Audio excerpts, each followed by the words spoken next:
girls with their nails done now.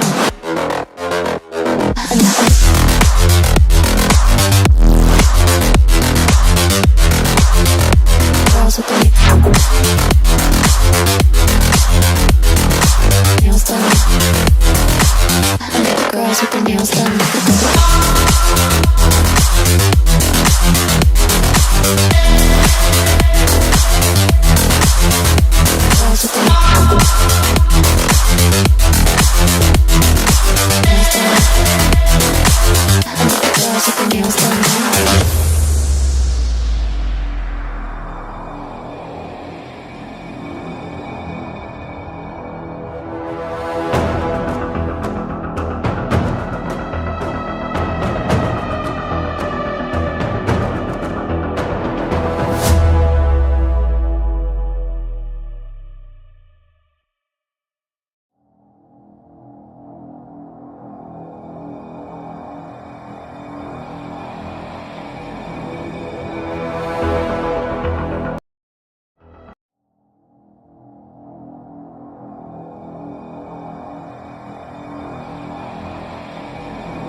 Girls with their nails done now. Girls with their nails done now.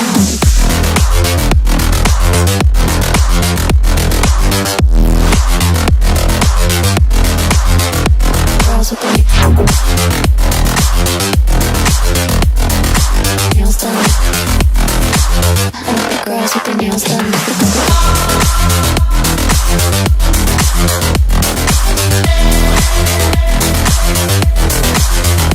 Girls with their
Welcome back, guys, to the round of 12, and we are in the MCCS Season 2, and the match will be held between Suzuran versus Batu ODI.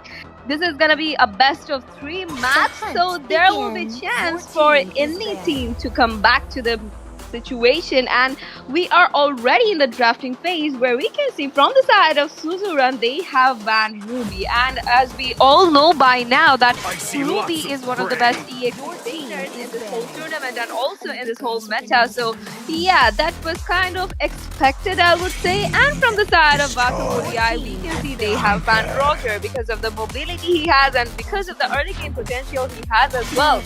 So if we look at the drafting lineup of Suzuran, they have banned Zac. So the amount of damage that comes out from Zac from the late game, in the late game, and also in the early phase to mid phase, that is immense. If you talk about a mage, so yeah, that was a wise decision, I would say. And also they have banned Hylos, so they are basically going for the team fight heroes and the meta heroes which cause trouble to the team.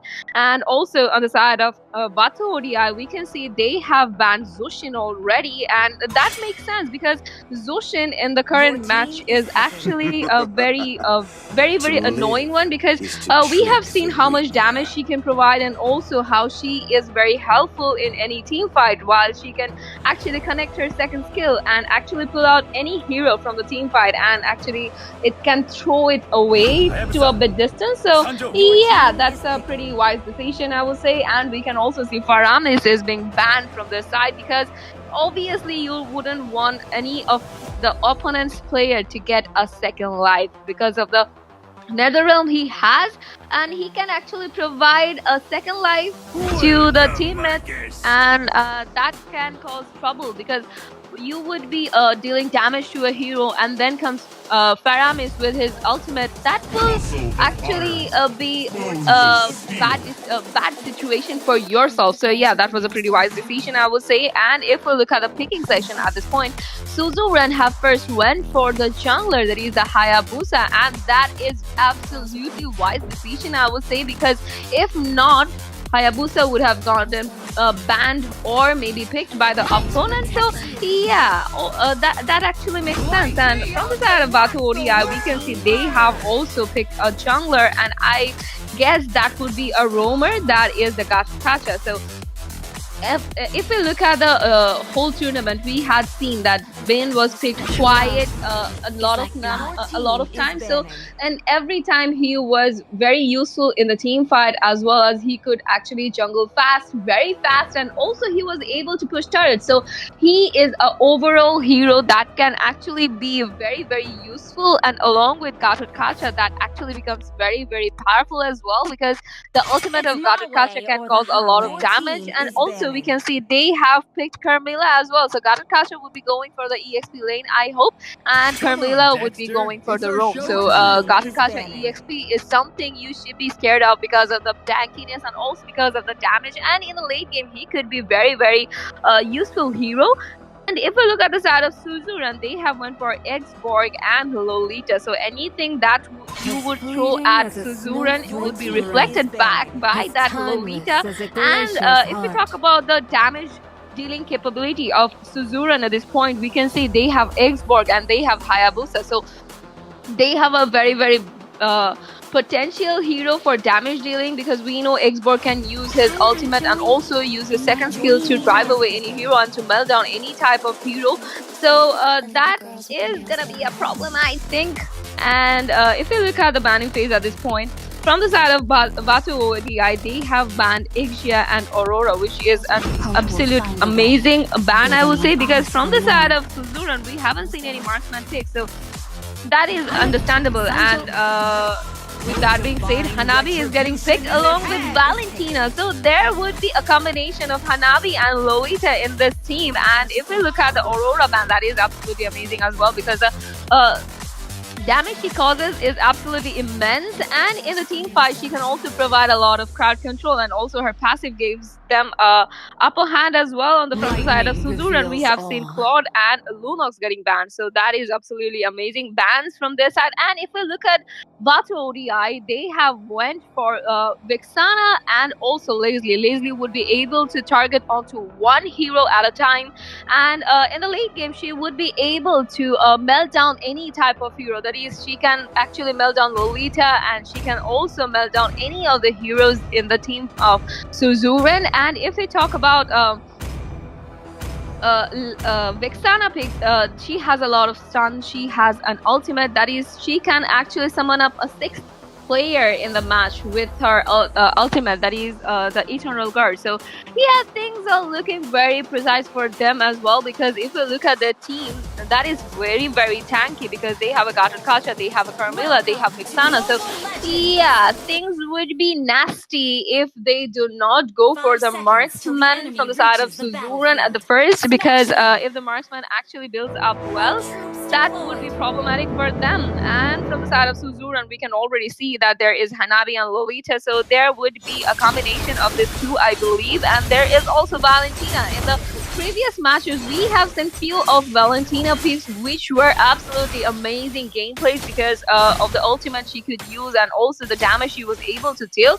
So yeah, I'm hoping for a very good gameplay here, and also we are already in the land of dawn where we can see from the side of Suzuran they are trying to fatten up the marksman of them, that is the Hanabi, and we can see that Lolita is helping there constantly with Hanabi. And if we look at the mid lane, there might be a problematic situation for Valentina at this point because we can see 3 players are rotating around the mid lane at this point.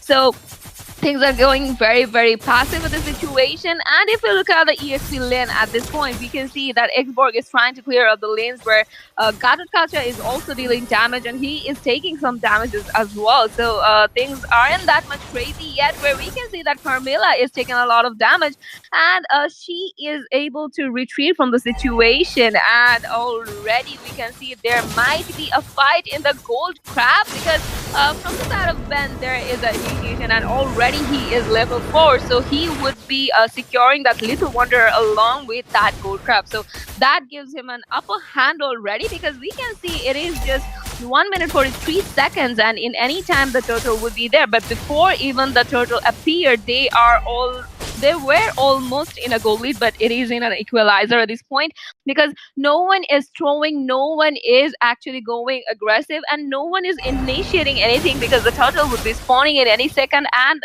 the turtle has spawned and no one actually wants to engage in any fight before the turtle. And we can already see that Lolita is trying to do something in the turtle, but Vixana along with Ben was able to secure the turtle from the side of Batu ODI. So that gives them an upper hand already because this little snowballing would turn into something very big that would cause Suzuran a very big problem. And if we look at Valentina at this point, she has already copied the ultimate of Carmilla. So let's see if she is able to do anything with that. And along with that, if we look at the top limb, that is the EXP, we can see that first blood was secured by Gatotkacha over there with the help of Carmilla over there, even though Xborg tried his best, but he wasn't able to retrieve from the situation because he was outnumbered and he was already dealing a lot of damage at this point.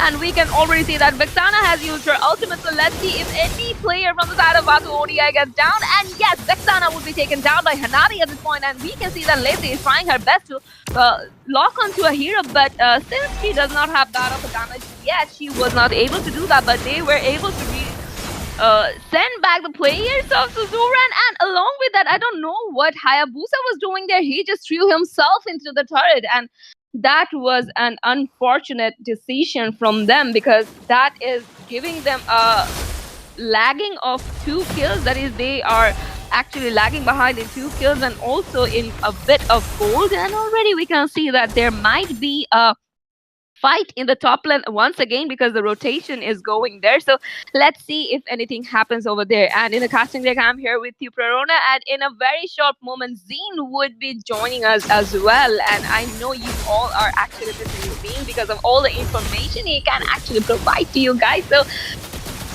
tolerate me for a bit till then. And already we are in the mid lane where we can see that things are getting pretty nasty for the side of Suzuran because they are already lagging behind in 1k gold, almost a 1k gold. So things are not looking good at this point. We can already see that Ben has used his ultimate and still there is a fight going on, and I don't think there would be any type of kill securing from the side of Suzuran because that Ubi Shadow did not work actually how it should, and already the turtle has spawned. So let's see if anything happens there. But Vixana was able to take the kill of Hayabusa and Ben was able to steal the turtle. So that was an amazing gameplay coming out from Batu ODI. At this point, they are going menace, and the team fight they are providing is actually very beautiful, I would say, because look at the ultimate coming from Vixana. That was so precise, and already we can see that Lolita is very low HP and she was able to retreat from the situation for time being, but I don't know for how long they would be able to hold on to that. And already we can see that they are going in for the turret and they would be securing that turret, and that is the most important turret of this whole map because while securing that turret you can actually get a better control of the map because that is the mid lane tier 3. So Yeah, if they lose that anytime soon, that would be problematic for Suzuran, and things are since already very problematic, so they wouldn't be risking that, and they would be trying their best, I hope. And already we can see things have went to very passive situation once more.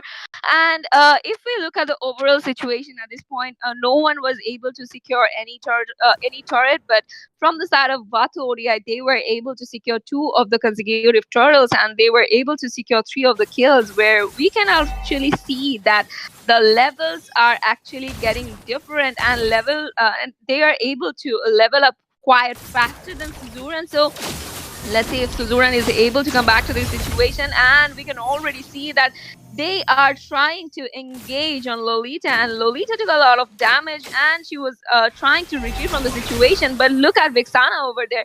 She came from the backline, but along with Valentina, she was able to understand that Valentina is chasing her, so she retreated from the situation. And if we look at the mid lane at this point, Ben is there, Gatot Kacha is there. They will be securing the turret in any time, because look at that ultimate coming out from Ben already. That is causing a lot of damage to the players and as well as the turret. So things aren't looking that well. An Uki Shadow used by Hayabusa over there, but he wasn't able to take down Carmilla, because Carmilla is very, very tanky hero. So she was able to retrieve from the situation, and this would be the third turtle, that is the last turtle of this match. So let's see if any type of stealing happens here, or Suzuran is able to take the turtle, because we can already see a Pride has broken down, and I think Carmilla would be taken down, and Carmilla was taken down, but Expert was taken down in the process, and I guess Lolita would be down as well, because she took a lot of damage and she was not able to retrieve from the situation, and she was very cornered. And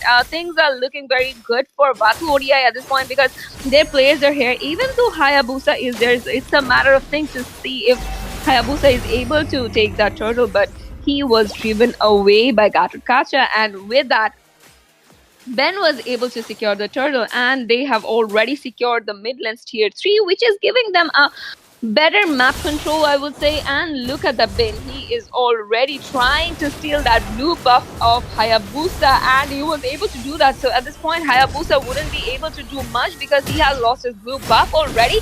And we can see, even though there was an initiation on Ben, but Ben was able to retrieve from the situation, because look at his level. He is at 11 level already, and whereas Hayabusa is just in 9th level. So yeah, he would be facing a bit of problem for this time period. And let's see if they are able to come back in the late game, because it is already 10 minutes. It's already 8 minutes. Sorry, it is already 8 minutes, and things are going to the side of the late game. So there is a possibility of Suzuran actually to come back in this situation, because if we look at the kills, they have secured 2 kills, and from the side of Batu ODI, they have secured 5 kills. But the kills don't matter if you actually play well in the team fight. So it's a matter of saying to spectate that if they are able to hold on to the turret of that bottom lane, because we can see there is a lot of pressure going on there.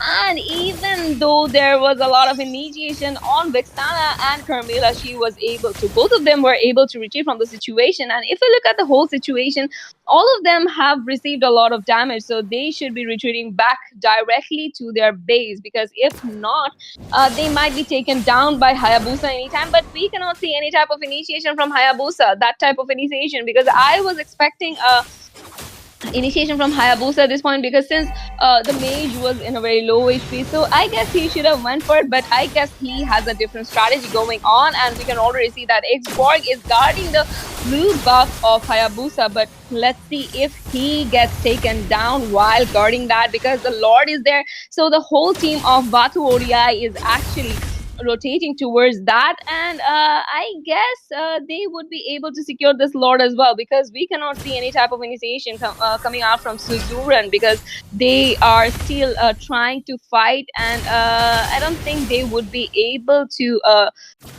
come near to the Lord in any moment, because look at that diversion coming from Gatot Kacha and as well as Lazy. They are actually going very aggressive, but there is a chance, but Gattaca used his ultimate and he was able to retreat from the situation. Even though he was outnumbered there, he was able to hold on to that turret, and we can already see the rotation is going to the top lane where the Lord is, and from the side of Suzuran, they are actually committing on the Lord, but I don't think that would be a whole commitment because there is a chance of a team fight breaking out over there. So let's see if anything crazy happens there. Even though I do not see any type of chance of that yet, but you never know what happens in Land of Dawn. And along with that, we can see from the side of Batu ODI, they have already secured 2 of the turrets. So I think Ben would be going for the Lord, whereas the players of Batu ODI would be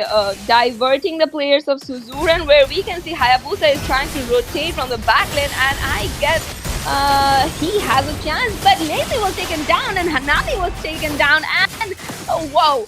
Hayabusa has secured the kill of Ben over there. Hayabusa has got the double kill, and there is a chance for Suzuran to secure the Lord this time, because we are not seeing the jungler over here, and also 3 of the players are down from the side of Batu ODI. 4 of the players are down at this point, so I guess the Lord would be going to their side. Along with that, Hayabusa was able to secure the Lord, and I guess Gattaca will be taken down in any moment, because look at Gattaca's HP. He is just in a 0 HP, and a shutdown secured by Faker over there. Mega kill secured by him. Just an amazing gameplay coming out from this guy. He was lagging behind for the whole match. Look at him, how he came back to the game, and the kill score is in an equalizer at this point. We can see that the goal lead that Batu ODI has been reduced, and almost they are in the same phase. So yeah, things are looking very good for Suzuran at this point, because they are trying to make a comeback, and the Lord would be in their side. So yeah, with that, I guess they would be able to secure 2 or 3 turrets, because we can already see that they have secured 2 turrets, and Hanabi has just destroyed another one. So 3 of the turrets at this point, and even though they are not able to secure that top lane's tier 2 turret, but they were able to secure that bottom lane's tier 2, and I guess another goal would be secured here, and Vexana was taken down, and Valentina was able to secure the turret, and along with that, we can see a very good gameplay coming out from Suzuran's whole team. The way they are rotating is absolutely amazing, but look at that lane push. Just a few minutes ago, they were lagging, and look at the situation at this point. We can see that Leslie is trying to lock onto Hayabusa, but she was not able to take him down because the damage is not enough. And we can see that Carmilla is taken down by Xborg over there, and even though Ben used his ultimate and Valentina was using Ben's copied ultimate, so yeah, that thing actually fired back for Batu ODI. So for this moment, we can see that Suzuran is now leading in gold, and as well as the turrets. They have secured 5 turrets along with that 1 Lord only. And still they are going very aggressive. I think Xborg is trying to do a split push over there. Lolita was being locked by Leslie, which is absolutely unnecessary, because we know how tanky Lolita is and how she can actually reflect back your skills. So if you do not lock onto Lolita at this point, that would be better, I would say. And we can see that from the side of Suzuran, they are trying to go a bit aggressive, and they are setting up a plan for the players of Batu ODI, where Carmilla was able to get a vision of Valentina over there, but we can see a team fight might break out in any time, and Hayabusa was able to retrieve from the situation where he threw himself in, but with the help of that Oogie Shadow, he was able to retrieve from the situation, and already things are looking in a good phase for Suzuran. So let's see if they are able to hold onto this good phase of theirs. We can see that Xborg and Hayabusa might be taken down, and Hayabusa was taken down by Lazy over there, and a fight is breaking out in the mid lane's bush. So I guess Suzuran might face a bit problem over there, but Lazy was being taken down, and this is the perfect moment for Xborg to secure a kill, and Lolita was taken down by Ben over there. But look at that, they are trying to chase to Ben, and even though Xborg has his immortality, but he is not trying to go very insane, I would say, because he has to stay there for the team fight. But already we can see that he used his ultimate, and Ben might get taken out. Immortality being popped up, but he might get taken out because look at the situation. He was outnumbered there. Three of the players from the side of Batu ODI was there, and Ben was able to take him down. And look at the Gacha's ultimate. He came to the Lord fight, and I guess they would face a problem there because look at their HP, look at the Lord's HP, and Valentino was able to take the Lord and Ben was taken down. I guess Gacha would be retreating for the situation where Carmela came to save him, and I do not think that from the side of Suzuran they would be chasing them, because if they chase them they might fall into a trap which they understood, and they were playing very, very safe, which is actually necessary at this point because the Lord will be coming from the bottom lane. And if we look at the bottom lane's inhibitor, that is damaged. So yeah, you wouldn't be wanting to waste that Lord. And already we are seeing that aggression is coming from the mid lane, and they are going for the mid lane tier 2, and they would be securing that mid lane tier 2. Look at her Hanabi. The damage that comes out of Hanabi is immense. And since this is the late game, so Hanabi would be a nightmare for all the players if she gets any opening and Eternal Guard being used. I guess Lord might get defended over here, but look at the charge damage coming out from the Lord, and an inhibitor was taken down. Two of the inhibitors are taken down. Look at Hayabusa going in, and Uki Jagger perfectly used, and Lazy was taken down, but I guess he would be cornered there and he should retreat from the situation. But the players from the Suzuran are not giving up.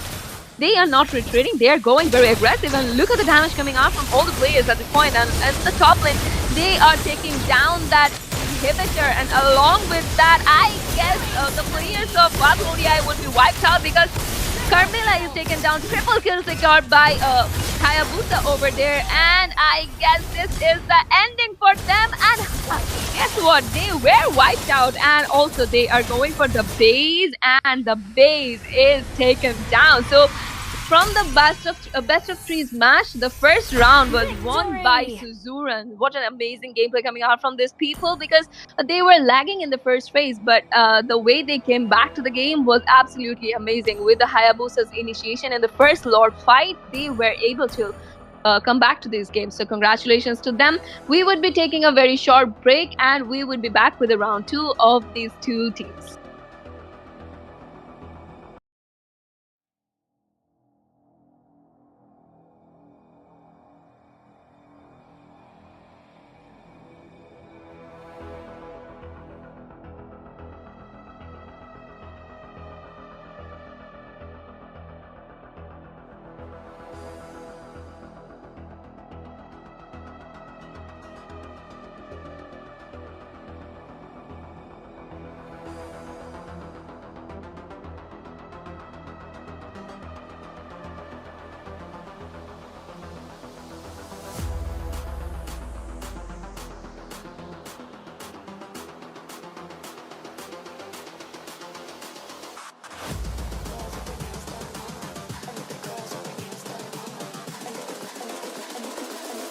The girls with their nails done now.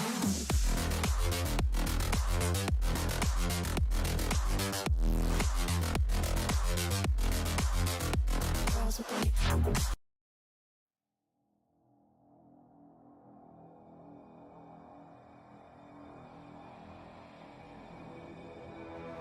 Welcome back, guys, to the second round of MCCS Season 2 in the match between Batu ODI versus Suzuran. This is the round 2 of their match, and in the previous round we have just seen Suzuran winning the whole match with their epic comeback, and that was an absolute amazing gameplay from that Hayabusa. So we would be expecting another phenomenal gameplay from their jungler, and we are already in the banning phase, that is in the drafting phase, and in the first phase we can see that Batu ODI has banned Lolita, because obviously in the previous match we have seen how Lolita was devastating.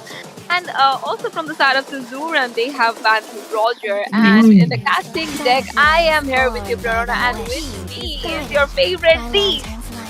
Hello everyone, and welcome to MCCS Season 2, and we are in the round of 3 series right now. And so, yeah, best of 3 series. So with that being said, we have Batu ODI on the left side and Suzuran on the right side. So from now, currently we're seeing that from the side of ODI, they have decided to ban out that Lolita and Bushin. And from the side of Suzuran, they have banned out that Roger as well as that Hayabusa. So it feels like Suzuki is going for a bit of jungle-oriented bans, and nope, they are focusing on the metas first, and they have banned out that Zask. From the side of Batu ODI, they decided to ban out that Valentina. That's a bit unexpected, honestly, if you ask me. But I think they have something in their minds because having Valentina in the team gives you an unfair advantage because you can use any ultimate you want from the other side, and that becomes a bit problematic. So yeah, Batu ODI, they have decided to take that high-low. So currently their lineup is looking pretty meta, just considering that they have picked the high-lows. And we still have the Ling open, so there's a high chance that Suzuran might end up going with that Ling. But we'll have to wait around and watch to see what they are planning to do. And with that being said, I think they are trying. Oh, they're going to be picking that Exborg. That's a direct counter to that Hylos. So having that Exborg in their team is going to give them an unfair amount of damage over Hylos as well as the other members of their team, and it's going to give them some amount of mobility as well. So Exborg in the XP lane, yep, that is going to be something very good. And they are hovering over that Louis. So I don't know. Whoa, they're taking Fanny in the Oh my goodness, I don't understand what they're doing, because taking Fanny in the first phase normally gets you under a lot of trouble, because it's fairly easy to counter that Fanny. And look at that, already a counter of Fanny coming out from the side of Baku ODI. So if I ask you, Perna, who won the last match? Suzuran did very, very well. They came back to the match and they were able to display a very well Hayabusa gameplay. And I guess this jungler might have some potential, that is Faker might have some potential of melting down Kufra as well, because we have seen in the previous match how he was able to sustain and how he was able to take down heroes after heroes. So I am expecting them to win this round as well.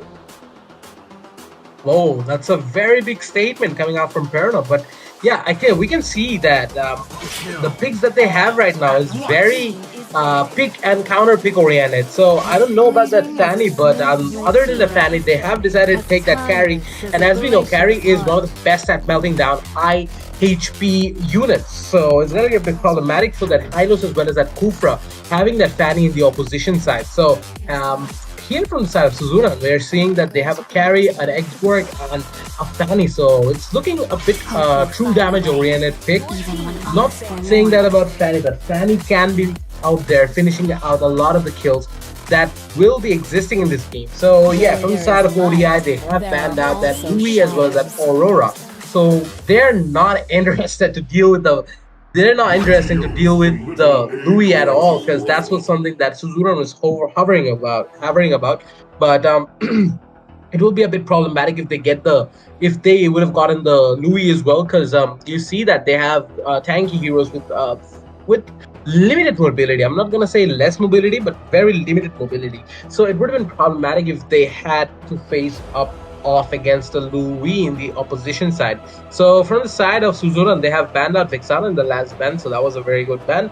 And ODI right now, they're hovering over that Nana as well as that Ruby. So Ruby is going to be a bit problematic for everyone in the team, but honestly, Ruby can be easy to deal against, but nope, they're not going to pick the Ruby. They are going with that Julian. So it's going to be a Julian jungle from the side of Batu ODI, and from the side of Suzuran, we're seeing a ton of damage dealers. Oh my god, if they get the Lunox, it's going to be game over for the tanks, honestly, Perna, because look at that lineup. Exborg, Carry, and Lunox, all of them are very good at melting down tanks, and that would be very problematic for Batu ODI. And I think that's what they're going for, deal so much damage that nobody can stand up against them. But nope, they're not gonna go with the Louis, they're not gonna go with the Lunox, and they're gonna go with the Faramis instead. That's gonna be very good as well, because Faramis will be able to make the damage dealer sustain a bit longer. And yeah, this is gonna be the round of 12, and this match is between Batu ODI, which is composed of Jaxim, Moba Mama,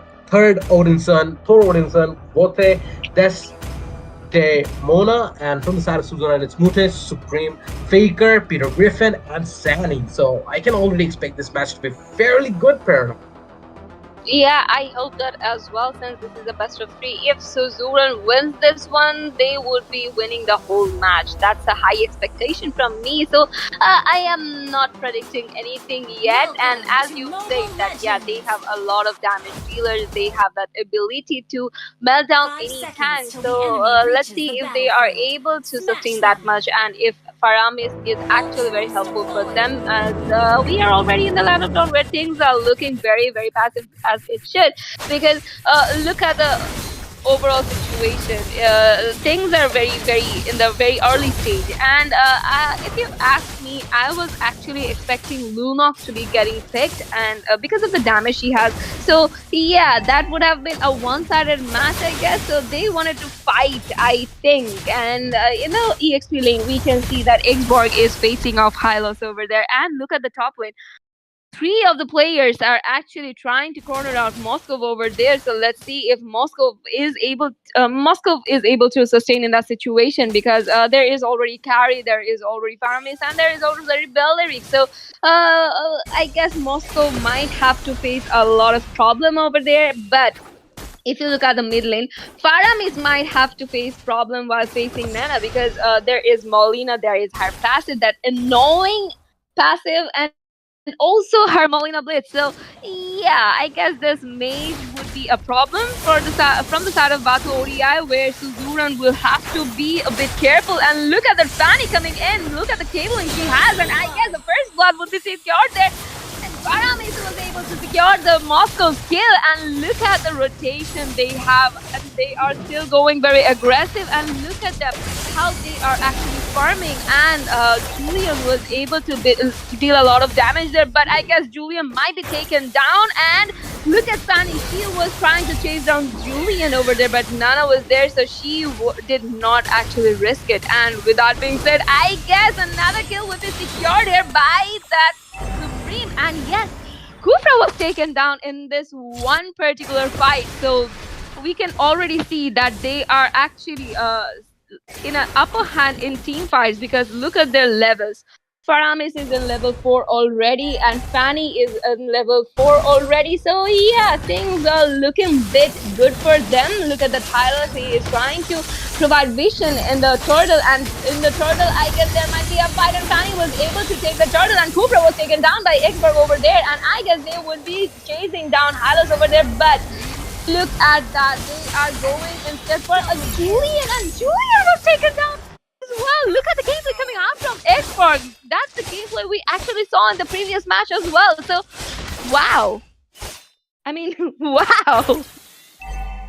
Yep, we're seeing some very phenomenal gameplay coming from the side of Suzuran, and they're not letting Batu ODI breathe, honestly, because they are even from this is just the 3 minutes into this game, and they are already ahead by 4 kills. That's more than 1 kill per minute, so they are just playing very aggressive. And look at the goal difference already. It's almost a 4,000 goal difference in favor of Suzuran, so it's not looking good for Batu ODI right now. And in the top lane, Carry is just doing her thing, dealing damage and trying to harass Moskov as much as possible. And this is Mobile Mama that might get taken out, but they'll be able to survive. And this time, Promise is the one who's getting bursted out, but Fanny's already here. But the bouncing ball coming out from the Kufra might be able to save him, but it won't be enough, because Faker is dealing a ton of damage, and he has taken out another kill. That is why he picked Fanny in the second most picked Parallel. He just does not care about the counters, and that's how good of a player he is. And from the side of Batu ODI, they are trying their best, but look at that. 3 of the kills have been given away by Jacksim, who's playing Kufra, so that is not a good ratio if you ask me. And Mobile Mama has given away 1 kill only, and that is, again, not the best possible scenario, but it's not the worst either.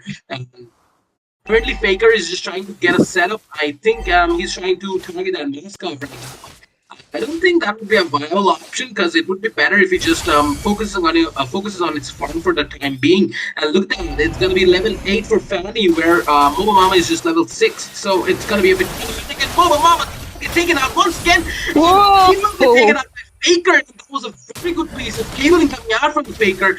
And at the same time, the damage that Faker is dealing right now, it's a bit phenomenal if you ask, because it's just 4 minutes into the game and Faker has no problem bursting everyone out whatsoever. And it's going to be another turtle coming out from the Suzuran. And look at the goal difference. It's almost 5,000 in favor of Suzuran, and Moscow might get taken out into the flame. And it's not looking good for him, and he will get taken out as well as that Kufra. So that was a bit of a rash decision coming out from the side of Batu ODI, because they are already leading. They're already falling behind in the gold, and it's not a wise decision to deal. It's not a wise decision to play aggressive at the time being. It's better if they just play a bit safe and wait for the perfect opportunity. But Mute at the same time has taken a lot of damage, and he will have to retreat back. And Supreme is returning back as well. And Sani versus.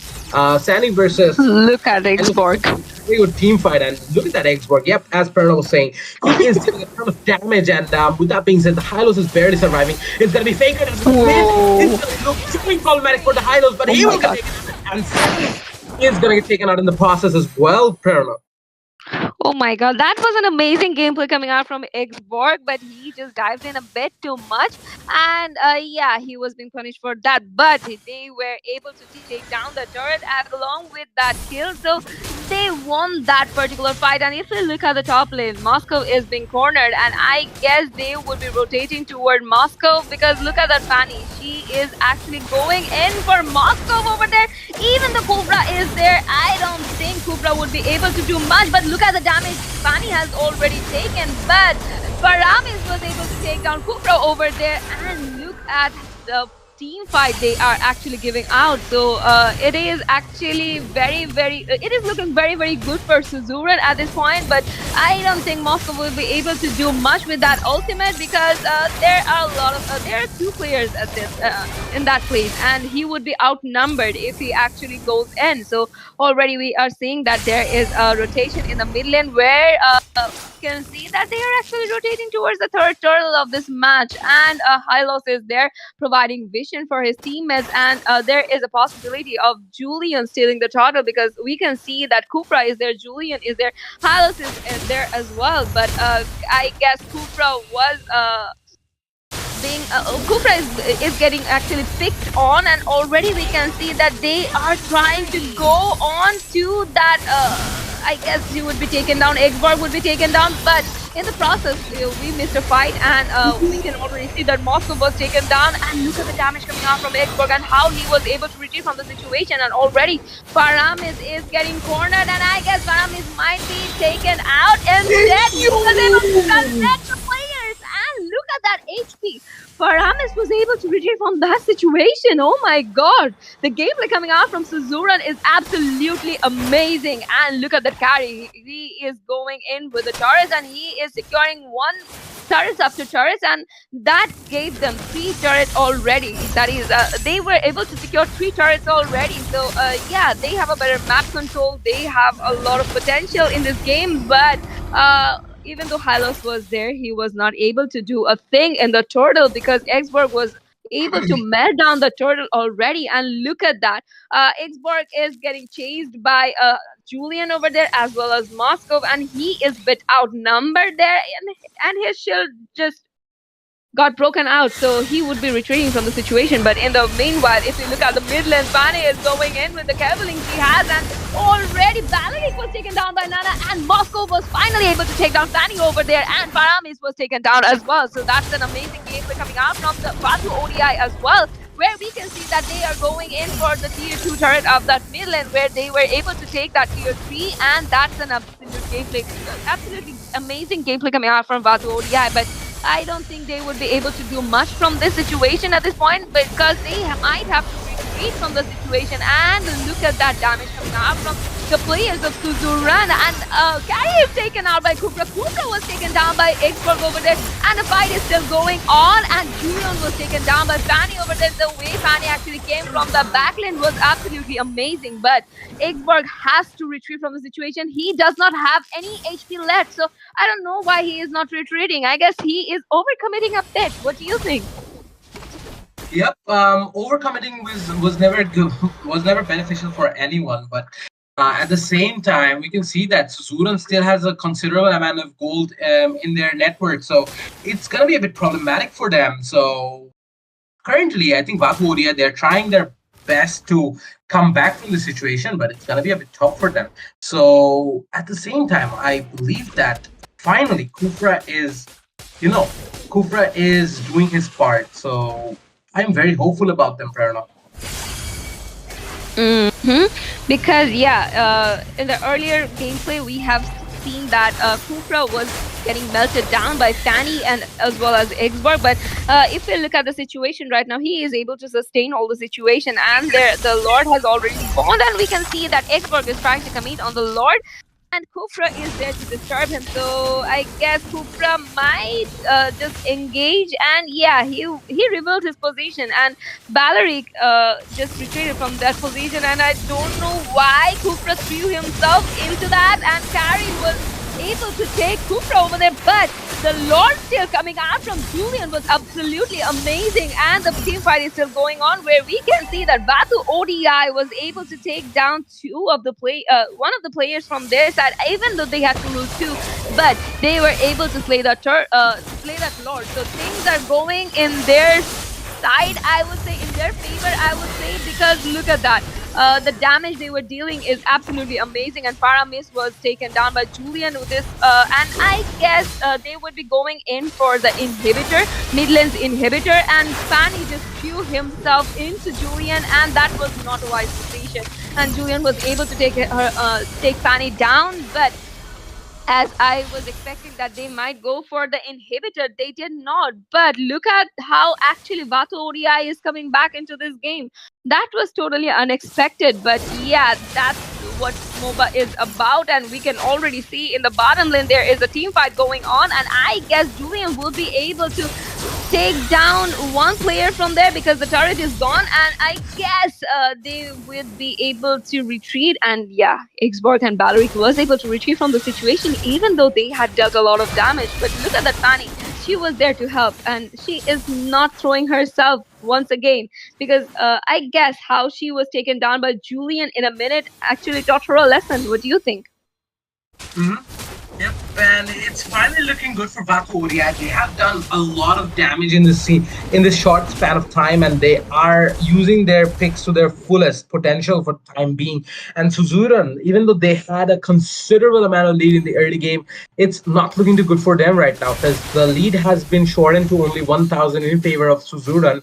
So if this continues like this, there is a high chance that Vaku ODI, they will be coming back and they will have this game in their favor. And remember, last time it was Nuri.exe that played that good, and this time it is the Nana Vote who's playing this well. And 203 in this situation where the tank died 7 times, that's very phenomenal coming out from the side of a mage, honestly, if you ask me. And this time everyone is there trying to help Fanny get the buff. And if Moscow does end up arriving in this situation, he's gonna pay a lot. And no, it's not gonna happen. And Fanny will be able to secure the buff.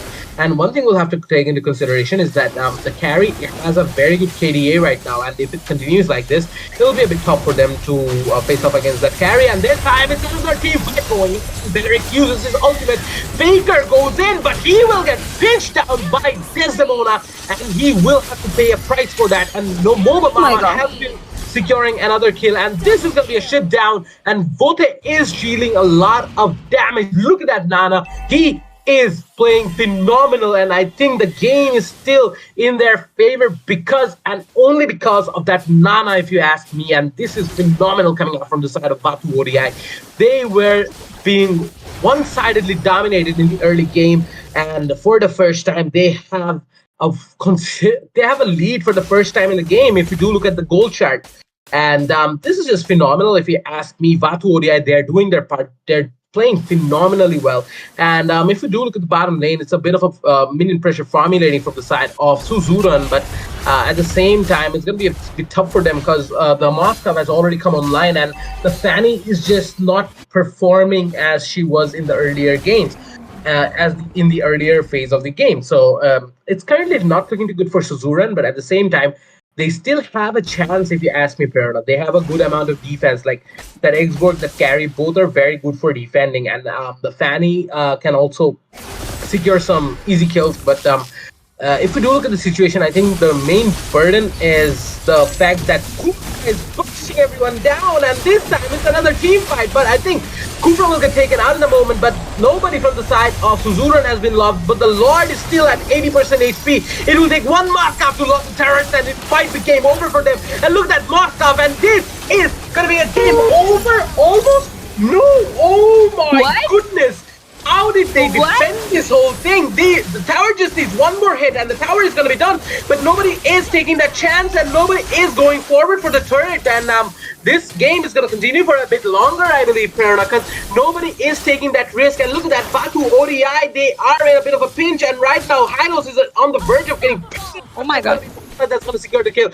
That is a phenomenal piece of gameplay coming out from Batu ODI as well as Suzuran. My goodness, that was one heck of a skirmish right there. Exactly. I don't know how they were able to defend that thing, because I thought the base is gone. Look at the base HP, and I guess Moscow wouldn't be throwing himself in with that ultimate, because he would be outnumbered there. And already we can see from the side of Suzuran, they are back on their feet, and 4 players are there to defend the base. So yeah, they wouldn't be wanting to give any opening to Suzuran once again, and the team fight is going on when Fanny is being taken down. Nana is being taken down as well, and the fight is still going on where Kupra is trying to chase down the players of Suzuran while he is dealing a lot of damage at this point. And look at the regeneration coming out from that player. And also, we could see that how Hylos was a very, very good, a very useful hero at this point. The revitalization spell was absolutely amazing. That acted absolutely amazing, and with the mini pressure and with the players on around that base, I guess they might go just one. They might just go for locking the base, but they are taking a bit of time, and I guess they would be paying for it. And yeah, Hylos was taken down, and I guess they have to pay another player for that. And Kupra is being taken down as well. They are defending the base very well, and even the Moscow tried his best, but he took a lot of time to melt down the pyramid. And still there is a chance of Julian getting bursted out, and yeah, Julian was bursted out. And look at that thing. How actually Moscow is being chased, and Moscow is in a bit of corner situation, but Nana is there to help with that Molina. So yeah, thanks to that mage, he was able to retrieve from the situation. And meanwhile, the Lord has spawned, so we can see a fight in the Lord, because from the side of Suzuran, they are going in for the Lord, but Moscow used his ultimate already, but he could not connect to any player. So without any type of competition, Suzuran would be taking this Lord. But look at that Moscow, he is still trying to lurk around that base a bit, and if he actually keeps doing it, and he would be outnumbered, and then Fanny might just engage on him, which would not be good for him. And already we can see that from the side of Suzuran, they are trying to chase the players of Batu ODI down, and Hylos used his ultimate, so the players of Suzuran were a bit slowed down. And look at that Moscow trying to defend that Lord all by himself, where from the side of Suzuran, Fanny is there, and he might be taken out by the Fanny, because look at the corner situation. Ekborg is trying to melt him down. Fanny is there, so I guess he would be taken down. And yeah, Balaric was the one to take him down. And already we are seeing that from the side of Vatodia, they're trying their best to defend that Lord, and they would be able to do that with that lot of damage coming out from Julian and from Kupra and Nana as well. So things are looking very, very complicated at this point, because we cannot predict anything at this point, because look at that.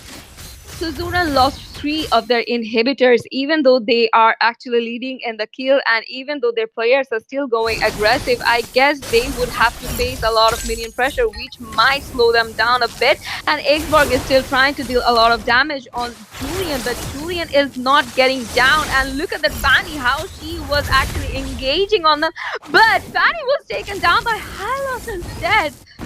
That... Yep. And look at that, down by going out, and this might not look good for Suzuran. Every one of them of the players are with a low HP, but Jamsing will get taken out, and this is going to be Mobamama who will get taken out as well. But spending a lot on the Maskov right now, and the Maskov himself is doing a phenomenal piece of work, as well as the Nana. So the Nana will have to flicker out of the situation. But if we do look at the Maskov, he has secured Fanny's blue buff once again, and it is not looking too good for Fanny at the moment because he's not getting his blue buff at all. And in the bottom lane, minions are still coming, and this is going to be a bit tough for Suzuran because of not having enough towers in their at their side right now, and that's going to be a bit problematic. But if you do look at Desdemona, my God, man, this Maskov is something else, and he is dealing a lot of damage. Sorry. So yeah, the Maskov is dealing a lot of damage, and he is also able to sustain because of the insane lifesteal that he has. And if we do consider the other aspects, the fact that Fanny is not able to do much right now, it's a bit problematic for his team right now. So Faker did end up getting the kill on Nana, but Nana does have her passive, so she will be able to survive. Moba Mama is here, and he's trying to engage on the players, but that won't be a possibility for the time being. I think it's going to be a fairly easy lord for Suzuran right now. But on the other hand, if you do look at that, Maskov is trying to split push, and that is looking it's looking good for him at the moment. But I don't think he will have the minions on time. And this time, Justine is trying to distract the players from the side of Suzuran, and Faker is just waiting for the opportunity. Maskov's ultimate was not able to hit, and that might be a bit problematic. But from the side of Suzuran, they are still trying to get the Lord down. Maskov is already here, and it's gonna be secured by Nana. Look at that. Nana is the hero of the moment right now, if you ask me, and Moba Mama is barely surviving, but he will not be able to for long, and Jassim will get taken out. Desdemona is going to get taken out by Faker as well. This is not looking too good for Vatu ODI right now. At the same time, they will have a Lord in their side, and the Lord will be marching down from mid lane, if I'm not wrong. And from the side of Suzuran, it's going to be Carry, who's going to be enough to handle the Lord for the time being. But they will have to take a push if they want to win this match, because the players from the side of Vatu ODI will be returning in about 30-35 seconds on average. And if you do look at Faker, I think he is gonna go back for his buff, and they are not they're not trying to do anything rash right now, and that might be a good decision. But at the same time, they're falling behind by a very large margin, if you ask me, Perna. Like, Suzuran still has a lot of gold, but it's still not enough, if you ask me. And Faker finally has his blue buff, and it will be a game over for Vote right now. And in the top lane, it is Hylos versus Xborg once again, but Xborg will have to retreat. And finally, Fanny did end up getting a buff. She'll end up getting 2 buffs. So that is double the benefit for Fanny right now, if you ask me, because for a very long period of time, Fanny has been dominated in the lane, and Fanny was kind of forced to play badly, if you ask me, because it was not within his reach, because we know that Fanny is very dependent on Fanny's buff, and if the Fanny cannot get the blue buff, it is very tough for the Fanny to survive. And this time Supreme has gone in once again, but the Hylos himself will be able to defend, and Desdemona is in the bottom lane, and Fanny, I think, might try to get that Maskov down, but they will have to worry about defending their base right now. And yeah, Fanny did try to go in, but will get stopped by Julian's third enhanced, and this time it is Supreme that's gonna get melted down, but Supreme is still there in the fight, and I don't think that was a good decision for Xbox to use his ultimate right now, but it might turn into a good decision because Faker just went in, and that was very good for him. And this time Desdemona is trying to finish the game early, but Fanny will try to take down Desdemona, but that is not a possibility for the time being. Desdemona is dealing a ton of damage, and Fanny will be able to take down Desdemona. That was a good piece of gameplay from both the sides. And if you do look at the mid lane, it's gonna be a bit tough for Suzuran to go in right now, and because they again, I think the biggest problem that Suzuran has right now is their lack of towers, and that is weighing down very heavily on them. And if we do look at Fanny has gone with 0 defense side, and so that explains the reason why Fanny has that amount of damage, and Supreme is getting bursted out. And I think from the side of Vatu, they're trying to take down Fanny's buff once again, but I don't think that's a possibility for now. And look at that, in the mid lane, Mobamam has not been taken out, but the immortality will come in clutch, and the cult also coming out from the side of Paramis is going to work in their favor as well. Spote, it might get taken out, but Faker will be chasing him down, but I don't think that he will be able to get that kill. So Vote will be surviving, and I think it's going to be an easy lord for the side of Suzuran, unless Desdemona can do something. Fair enough. I think that as well, but there is less possibility of Batu ODI coming back to this Lord fight because look at that Hylos and Nana. They are actually lagging a bit behind, and I don't think from this side there would be any type of initiation. But even though Moscow was there, and even though Moscow was there, Fanny was able to take the Lord, but Fanny was taken down. And they are retreating towards their base, I hope, because look at the damage they have dealt already. If they do not retreat at this point, that will be causing them a lot of problems. And if you talk about the damage that came out from Moscow at this point, that was absolutely amazing. The Lord would be coming from the bottom lane, but Moscow is there to defend him, and Moscow alone would be able to defend that Lord because of the damage he has at this point. But Nana was taken down by Carry at this point, and Hylos used his ultimate to slow down the enemies, but I don't think that would be that much of useful because he might get taken out, even though Moscow will be able to retrieve from the situation, and the Lord is still there, and I guess Moscow is holding on to this position to melt down the Lord or to do some sneaky attacks. So I guess if Xborg actually checks the bushes, that would be better for Suzuran because look at that Moscow, but he revealed his position and he had to retreat from the situation because he was not trying to risk it at all. And look at that Julian, he is still going in for the buff, and I guess you would be able to take down Balric over there. But even though he was able to do a lot of damage to him, but he could not take him down yet. And look at the situation, still there is a fight going on. The Lord is almost in a 40% HP, and I guess the Lord would be helping them to take that inhibitor because we could already see that in the mid lanes, the inhibitor was taken down by Carry over there, and Hubra is being taken down by Carry. Carry is melting down the players over there, and she is locking the base. Julian is taken down as well. Moscow was taken down along with that Moscow skill. Suzuran was able to lock that base, and what an amazing gameplay just came out from Carry and Fanny. So congratulations to them since they won back-to-back 2 rounds. So they won this match as well, Z. Yep, and with that being said, the best of 3 series goes in favor of Suzuran. Look at that, it was a phenomenal gameplay coming out from their side. Firstly, they were in the lead, then they almost lost everything, and at last they were able to come in clutch and secure the victory. So kudos to them, and they will be moving on to the next round of the fight. So till then, we will be going for a short break. After that, we will be coming back with the next best of 3 for the night. Till then, stay tuned, and be right back, guys.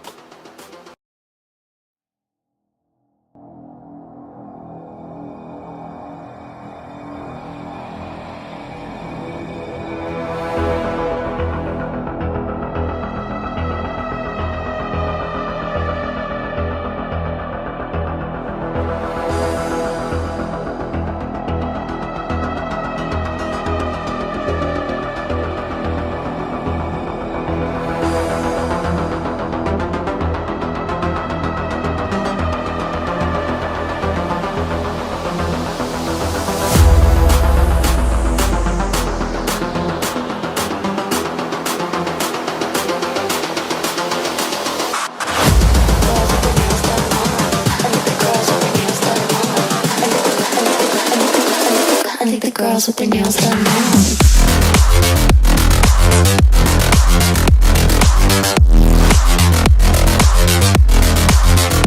Girls with their nails done. I think the girls with their nails done.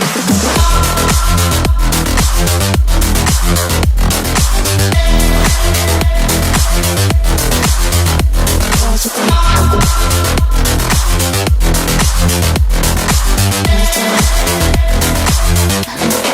nails done.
girls with their nails done now.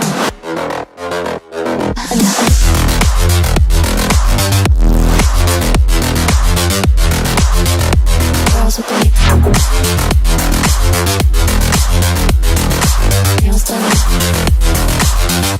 Girls with their nails done.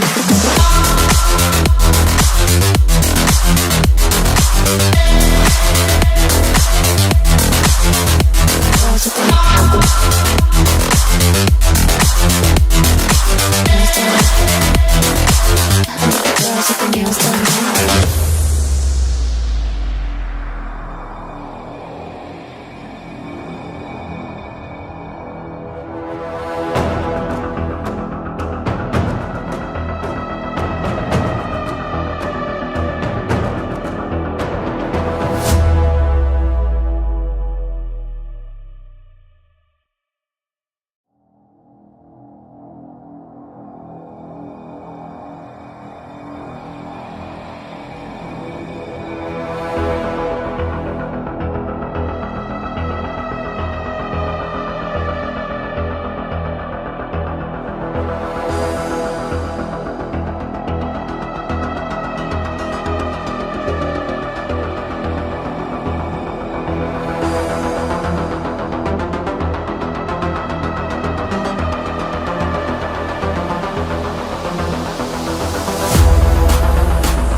I think the girls with their nails done now.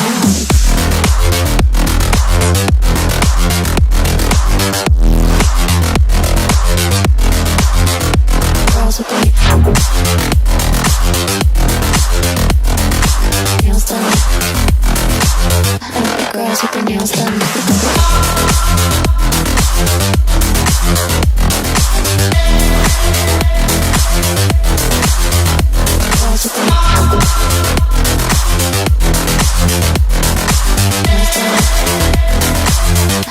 Girls with their nails done now.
I think the girls with their nails done now.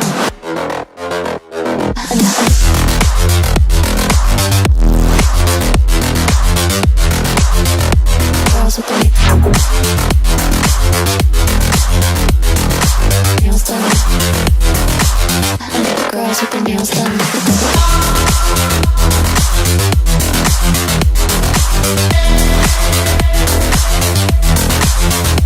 Girls with their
think the girls with their nails done now.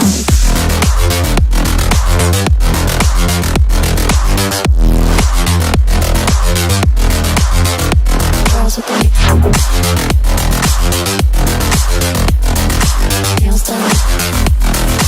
I think the girls with their nails done.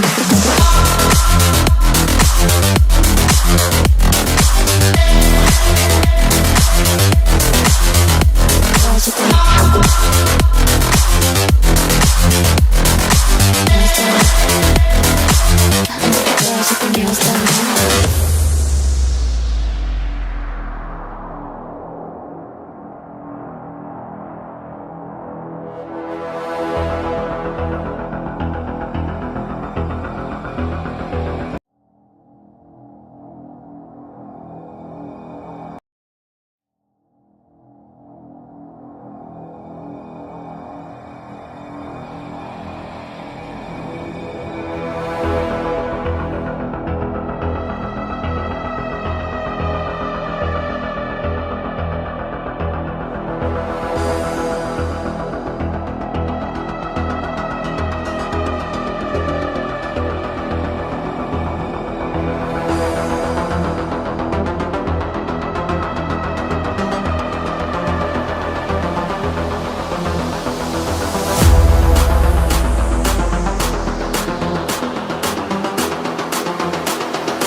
I think the girls with their nails done now.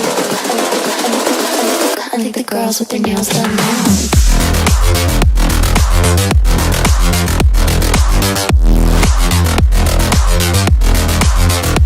Girls with their nails done. I think the girls with their nails done.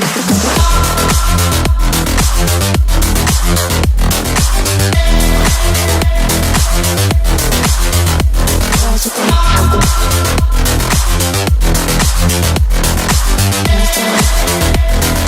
I think the girls with their nails done now.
Everyone, and welcome back to MCCS Season 2, Round of 12. This is me, your caster Zine, along with the amazing Prerna. Thank you, Zain, for passing me the mic and for the lovely introduction. And we are already in the second match of tonight, and we would be seeing a match between SLF Pilots and TOXL Pita, where we are already in the crafting phase. And we can see from the side of SLF Pilots, they have banned Zushin. They have always banned Zushin, and that was kind of predictable for them. And let's see what type of hero TOXL Pita goes for, and I guess that will be a meta-oriented ban from their side. What do you guys think? Yep, I'm gonna guess that they're gonna be banning out some metas, but they are gonna go with the chip instead. And Zushin is there getting banned from the side of SLFO Pilot. So currently looking at the situation, that is pretty obvious coming out from the side of SLFO Pilots, because as we've seen in the previous matches, they focus highly on mages, and their mages Vodka is phenomenal at playing the mages as well. So from their side, we might be expecting oh, I was about to say Hayabusa, but that's a Roger that's gonna get banned from the side of the level pilot. TOX Alpida, they have the next ban, and there's a high chance that they will ban out something in the range of a Hayabusa, a Ling, or maybe even an Aurora, because we have seen Aurora getting picked from the side of SLFO pilots, and that might be a bit problematic for them if SLFO pilots, if they end up getting the Aurora. So maybe that is something that might get banned, but we'll just have to wait and see. They're taking their sweet time banning out the heroes at the moment. But what do you suppose what might get banned here? I would say they should ban a Ling or a Hayabusa at this point, or a Aurora, as you say, because we have actually seen them playing a very good Aurora matches in the previous sections, and instead of that they went for Julian. That's a wise decision as well, because we have seen how Julian is devastating for any hero. He can be played as a mage, he could be an EXP laner, he could be a jungler as well, so that's a hero you wouldn't want to risk. And the third ban would be coming out from SLFO pilots, and if I'm not wrong, they might ban that as well, because we have seen them banning that a lot of time, but instead they went for Gattacacha. I guess this team have done their homeworks and they are actually going for personalized bans instead. What do you think? Yep, that is a chance right now, and Julian getting banned, that is something that was expected. But at the same time, I believe that now is the time to ban another jungler out of the mix, but we'll have to wait and see. And honestly, I'm not too sure about what they're going to be picking right now, but there is a high chance that it will be another jungler. But SNFO pilots banning out the Garukacha, that seemed a bit weird to me, if you ask me. But yeah, they're gonna be banning out Azaz from the side of TOX Alpida, and this time from the side of SLFO, they have the first pick. And I'm very curious to see what they will be picking. I believe that picking Hayabusa would be a very good option, but they might just go for that Aurora instead. So we'll just have to wait and see, honestly. But yeah, they're taking their time. I think they have formulated a plan, and that plan will depend. Like that, if they can execute their plan, I have very high hopes for them. But at the same time, it'll be a bit tough because their opponent is TOX Alpida. So they will have to take their time and decide on what they want to pick. And again, and I think salad needs burger might be AFK right now, but nope. As I said, that they are prioritizing that Aurora over anything else, and that is exactly what they're going to be picking. So picking Aurora from the side of SLFO Pilot, that's a very good decision, I believe, because considering their mage player is very phenomenal, it's a very good decision as well. From the side of SLFO, TOX Alpida, they have 2 picks right now, and I believe picking that Hylos out would be a very good option, but maybe they have something else in mind, and they're again taking their time. Maybe they are trying to counter what they have seen from the side of SLFO, but at the same time, I believe that someone needs to pick that Hayabusa, because Hayabusa can be a very deadly pick. And yeah, as I was saying, they are gonna go with that Hylos. So yeah, that's gonna be the first pick from their side, and maybe they have gone with that.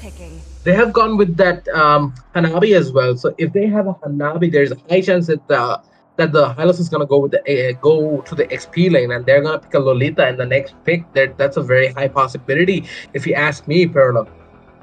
Yeah, I think that as well, because we have seen how much of a deadly combination is Lolita and Hanabi. So yeah, I'm rooting that as well. But from the side of SLFO pilots, we have to wait to see actually which heroes they pick, because from their side we have seen versatile heroes, and that being said, they have picked CC, so there is mobility, there is a lot of damage already in the team. So things are looking very nasty for Elpida, if you ask me, because the amount of damage that would come out from CC and as well as Aurora, that will be devastating. And as you were saying, someone should pick Hayabusa. They have went for Hayabusa. So yeah, that will be a lot of damage. Those Oogie shadows will be very fun to see, and let's see which hero TOX Elpida now choose, because since there is jungler already in the opponent, I guess they should go for it, but instead they went for the mage. So the next ban would be coming out from the side of TOXLP. Since we haven't seen any type of roamer from the side of SLF Pilot, yes, they might go for a roamer-oriented ban at this point, because there are a lot of options in the roam which might help Aurora and Hayabusa. So I guess they should go for a ban of Atlas or Tigreal as well, because we have seen Tigreal and Aurora combination from this team. So yeah, let's see which hero they ban actually. And instead they have went for Carmilla, which is a good ban, I would say, as well, because Carmilla can bind up to 3 heroes with her ultimate, and also she has a lot of mobility, and also she can deal a lot of damage as well. So that's a good thing, I would say. And from the side of SLF Pilot, since there is no roamer yet or a jungler yet, they might go for a jungler oriented ban, and they have banned Bane over there. And we all know how much devastating Ben could be with the mobility he has, his fast jungling ability, and as well as he can push turrets. So yeah, that's an amazing ban, I would say, because if there is Hayabusa and in their opponent there is a Ben, there is a high risk. So yeah, they are not trying to risk anything. And the last ban from the TOXLP would be there. So let's see which hero they ban. I guess they should go for a marksman oriented ban at this point, because since there isn't any type of marksman pick or marksman oriented anything from the side of SLF Pilot, so I guess that would be but no, they went for the Tigreal. So yeah, that was something not I was expecting in this phase, but in the previous ban actually. So yeah, that's a good one as well, because the amount of crowd control actually Tigreal can the amount of crowd control that comes out from Tigreal in any team fight is amazing, and that could actually lead them to a very big problem with that implosion and Aurora's ultimate as well as her damage. That would be devastating. So yeah, that's a good ban, I would say. And from the side of SLF Pilot, this would be the last ban, and this would be the last ban for this whole match, whole round of this match. And let's see which type of hero they go for. I guess that would be a jungler oriented ban. What do you think? Yep, and at the same time, I believe that they're gonna be banning out that alpha. I think it was SLF pilots that needed the alpha to some extent, but nope, they're gonna be the ones who are gonna be banning alpha out. But at the same time, yeah, the ruby was still open. I did not notice that at all, and yeah, they are gonna get the ruby in their mix, and that will be a bit problematic for SLF pilots, if you ask me. But at the same time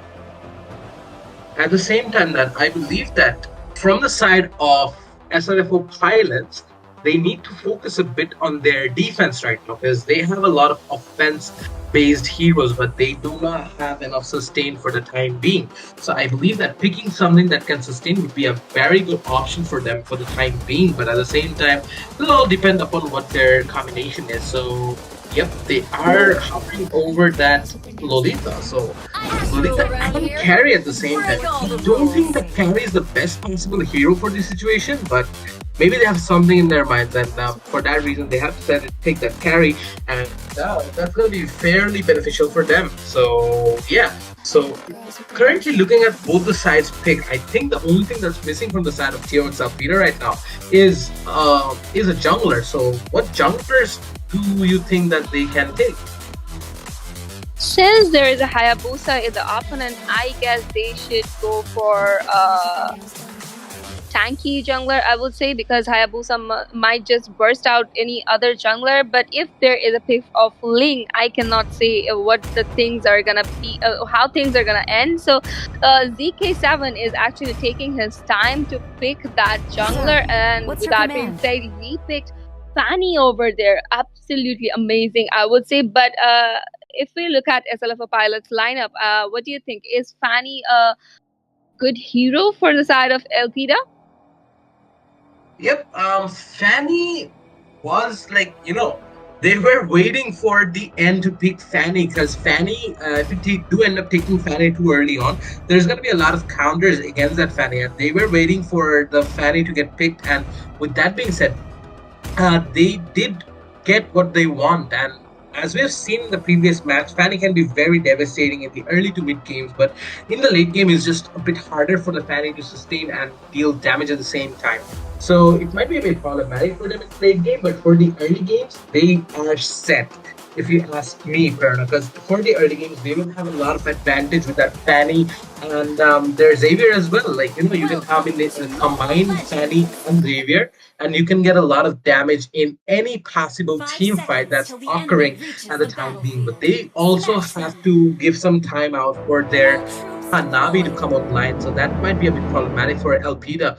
But overall, if you do look at the picks, I think that for this match, TOX Alpida, they have a better pick, if you ask me, because they have the sustain, they have the damage, and they have the required the mobility that's required for securing the kills as well. So Fanny will be securing the blue buff very early on, and in the bottom lane, just look at that CC and the amount of damage that he's dealing right now. And ZK47 is dealing a lot of damage, but that will not be enough to secure the kills.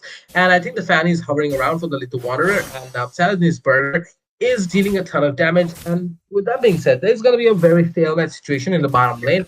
But in the mid lane and the upper mid lane, so it's gonna be a rotation coming out from both the sides tanks, and both the tanks are rotating towards the gold lane. So that is a very good position for the early on for the early situations. And if you do look at Hayabusa, he has rotated into the bottom lane, so it might not look too good for their side because Hayabusa is already level 4 and he might end up getting the kill. And it's going to be an Ogi Shadow kill, and I think that's going to be a fairly easy kill for Hayabusa at the moment. And Hayabusa ended up securing the first blood. That's going to put the SLFO pilots in a bit of an advantage. And look at that Fanny, he's just trying to set something up, and I think he is trying to target Aizen, if I'm not wrong. But Prisoner at the same time did try to secure a good position, but he will have to retreat for the time being. Hanabi, on the other hand, is just securing the minions for the time being, and Hanabi is doing pretty well, if you ask me. CK47, I think he should have played a bit aggressive because that's how you're supposed to play Fanny. And Cassiopeia was almost on the verge of getting pressured out, but the Hayabusa will end up being safe. And look at that Fanny, he's prioritizing his turtle over the blue buff. So that's a very good decision from his side. Very objective based gameplay, if you ask me. So in the turtle side, there is a bit of a skirmish going on, and it is Sir Virus is going to go in, and Fanny will be securing the turtle without much of a problem, and ZK47 is in a very bad pinch right now, and Sir Virus might end up getting taken out by Cassiopeia, and Meow is just trying to deal some damage to Burger, if you can see that right now. But it's not gonna work out in their favor, so they will have to retreat for the time being. Fair enough. Whoa! And absolutely amazing gameplay coming out from Hylos over there. He was able to corner out Hayabusa at the point, and he was able to take a kill. So yeah, if you ask me, SLM pilots are actually setting up things as well, even though we are seeing that they are lagging behind in gold and once again in min, while CC was taken down by Ruby over there. And if you look at the top lane, that is in the gold lane, Hanabi is actually standing against two players, and as you said, he is actually doing an amazing job. I would say that as well, because he is facing the tank, he is also facing the marksman. So in that case, he is still there, standing there without giving out any kills. So yeah, he is playing absolutely amazing. But we can see the rotation coming out from Hylos and Fanny over there. So let's see if any type of fight breaks out in the top lane, where there is a slight possibility, because we can see Lolita is there, and they're trying to corner out a carry over there. So let's see if anything happens. But look at the damage coming out from carry, and also Fanny took a lot of damage from the turret. That was absolutely unnecessary, and along with that, Xavier was being taken down by Hayabusa over there. That was not necessary by Fanny at all, because she went in, she dived in before even the tank was there. So yeah, she had to take a lot of damage from the turret, and that's something you wouldn't want to do in the earlier fight. That you wouldn't want to give out kills to the marksman in the earlier phase, because in the late game that might be a problem for you. And things are going quite passive with the situation. And if you look at the gold, there is not much of a big lead from the side of LPW, but there is still a goal lead of 300, I would say, and the turtle has spawned. So let's see if any type of team fight breaks out in the turtle, and we can already see the rotation is going around the turtle area. So, and if we look at that, Hayabusa is trying to lock onto Hanabi, but he had to retreat from the situation because he had taken a lot of damage from the turret, and the turtle is there, so he wouldn't be risking that. And look at that Fanny, he was able to deal a lot of damage on Aurora, but with that passive, Aurora was able to retreat from the situation, and Hayabusa on the other side was able to secure the turtle, and Hylos was taken down by CC in the team fight. So if we look at the situation, total situation, SLF pilots have won this particular fight, and they are still trying to set up a cornered situation for Hanabi. And look at that. With that being said, Ruby, on the other hand, was able to secure the bottom lane turret. So, yeah, things are going very neck to neck at this point. We are not able to predict anything. A Dawning Light was used by Xavier over there, but no hero was locked. And with that being said, Lolita was able to take down Hanabi over there, even though the Uki Shadow was very perfect coming out from Hayabusa. But we can see that he is retreating from the situation at this point because the whole team of TOXL PETA has rotated towards the top lane. So yeah, that's an amazing gameplay coming out from Hayabusa, if you ask me, Zin. Yep. And if you look at Hayabusa, he's rolling a very good KDA right now. Because 1-2 KDA and oh, Cassiopeia might get taken out, and yep, Hayabusa's gonna be the one who's gonna take him out as well. So SLFO right now is dealing a lot of damage. They have the upper hand when it comes to the gold, the kills, and everything in between. But nobody has lost. Both the teams have lost one of their towers each, and if you look at the situation for the time being, Pleasant is going to be bursting out Meow, but it will not be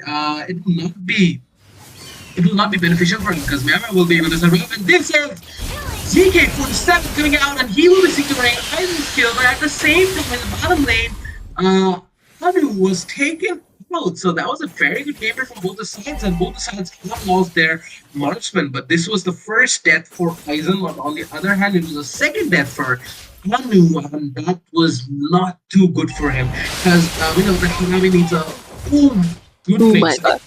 Hayabusa has some vendetta against that Xavier because he's targeting him all of a sudden, and he is successful in every single one of his targets. So overall, if you do look at the situation right now in the top lane, it's ZK47 that's dealing a ton of damage, and Survivors might get taken out, but it's gonna be Hayabusa is gonna secure secure the turtle at the time being, and in the mid lane it's gonna be SLFO side that's gonna take out the Hanabi, and look at that Hayabusa. Beautiful piece of cabling coming out from his part, and I think he will have to use his Ogi Shadow Kill, but nope, he might be able to survive this. There's a high possibility. He's just waiting for a second, and without that, he will be able to survive, Prerna. Yeah, that was an amazing team initiation, I would say, because how he was being cornered and then how actually CC and Kyrie rotated towards the pad was absolutely phenomenal. And we can see that in the mid lane there might be a chance of fight breaking out because Hanabi, Xavier, and Fanny are trying to secure that mid lane turret, whereas their turret is actually facing a lot of damage. And we can see that from the side of SLFO pilots, they are actually rotating towards that mid lane to the top lane continuously. And if we look at the bottom lane, they have actually swapped the lanes, whereas both the marksmen have actually swapped the lanes. And we can see that there might be a possibility of Fanny taking out CC over there because there is a rotation from the whole team. But there is Hayabusa, and Hayabusa was able to take Fanny. Still, the double kill secured by Hayabusa over there. Such an amazing gameplay coming out from Hayabusa. But look at that mid lane, and there is Xavier, there is Hylos who are trying to get to that mid lane tier 3. But then the Hayabusa would he be able to retrieve from the situation? And yes, with the team fight, he was able to retrieve from the situation, whereas they might just take out that tier 3 turret. And yes, with that being said, Aurora was able to take that tier 3 turret, and Xavier was taken down as well as Hylos over there. So double kill secured by Hayabusa in this fight. And if we look at Hayabusa's KDA right now, it is 10-1-2, which is absolutely phenomenal,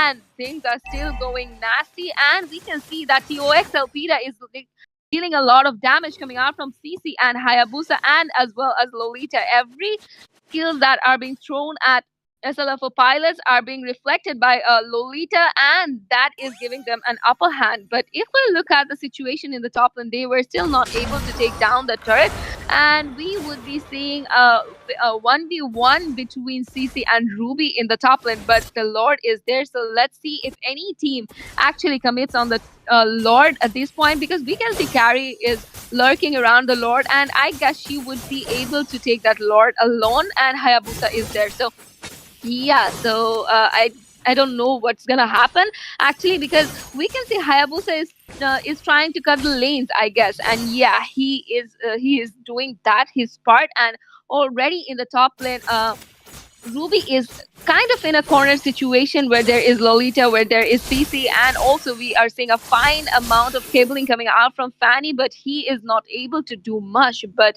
things are looking very, very passive at the situation. Dawning Light used by Xavier over there, but CC was not connected in that, and also we can see they have already secured 3 of the turrets, and they are already leading in 5k gold, and things are actually going well for SLFO, if you ask me. And as I said, Carrie would be able to take down that Lord single-handedly, and he was able to secure that. And if we look at the top lane at this point, CC has done an amazing job, and Fanny is still trying to hold on. So I guess Fanny would be taking down Hayabusa, and yes, he was able to do that with an amazing cabling with of her, and also the Lord would be coming from the bottom lane. So let's see if any type of fight breaks out before the Lord comes to that tier 2 in the bottom lane scene.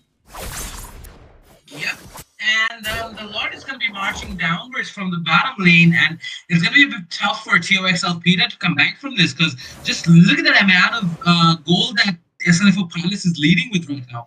It's almost 5,000. It's more than 5,000 gold if you ask me. And in the bottom lane, it's Hazen that's going to be helping with the tower push, and Hayabusa will be back, but I don't think he can make it to the team into this time. He can CC deals a ton of damage to ZK47 as well as Meow Meow, and that CC did put a number down on both the heroes, honestly. And this is ZK47 who's going to try and come in, and I don't think it's going to be very beneficial for him right now. And it's going to be a item that's going to spam it. And all of the turrets except for the inhibitors are down to the side of TOX Alpida, and yeah, in the top lane, it's not looking too good for SLFO. It's not looking too good for TOX Alpida in the mid lane. Virus will get taken out, and it's going to be it's going to secure both the kills, and it's going to be a Maniac from the side of Hayabusa. I mean, oh, that's a triple kill.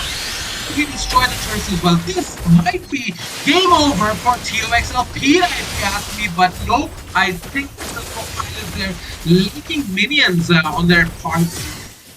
Get taken out. Did do an amazing time offended, but he will get taken in the process as well. But I believe that this is going to be game over for TOX Alpida right now.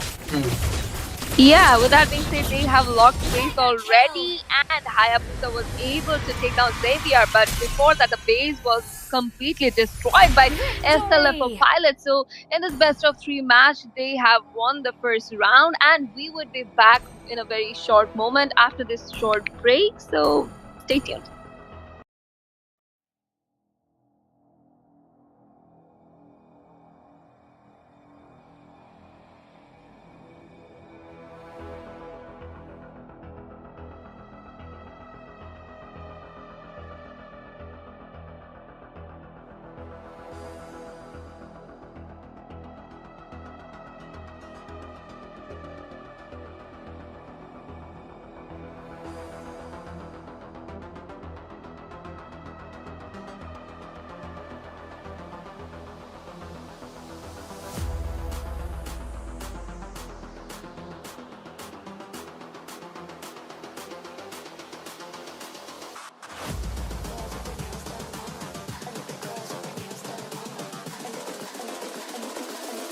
The girls with their nails done now.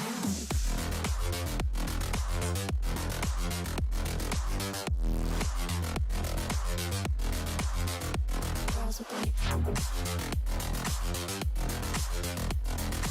nails done. I like the girls with the nails done.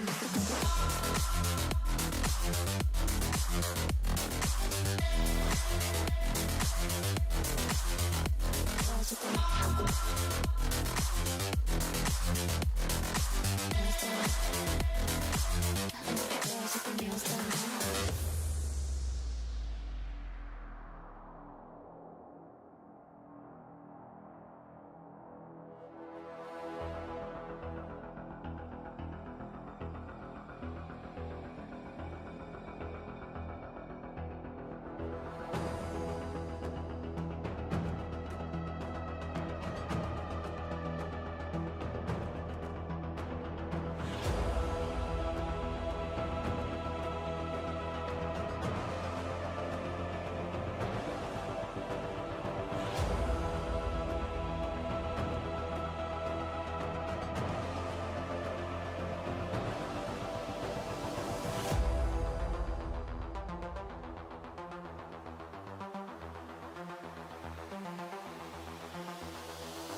I like the girls with the nails done.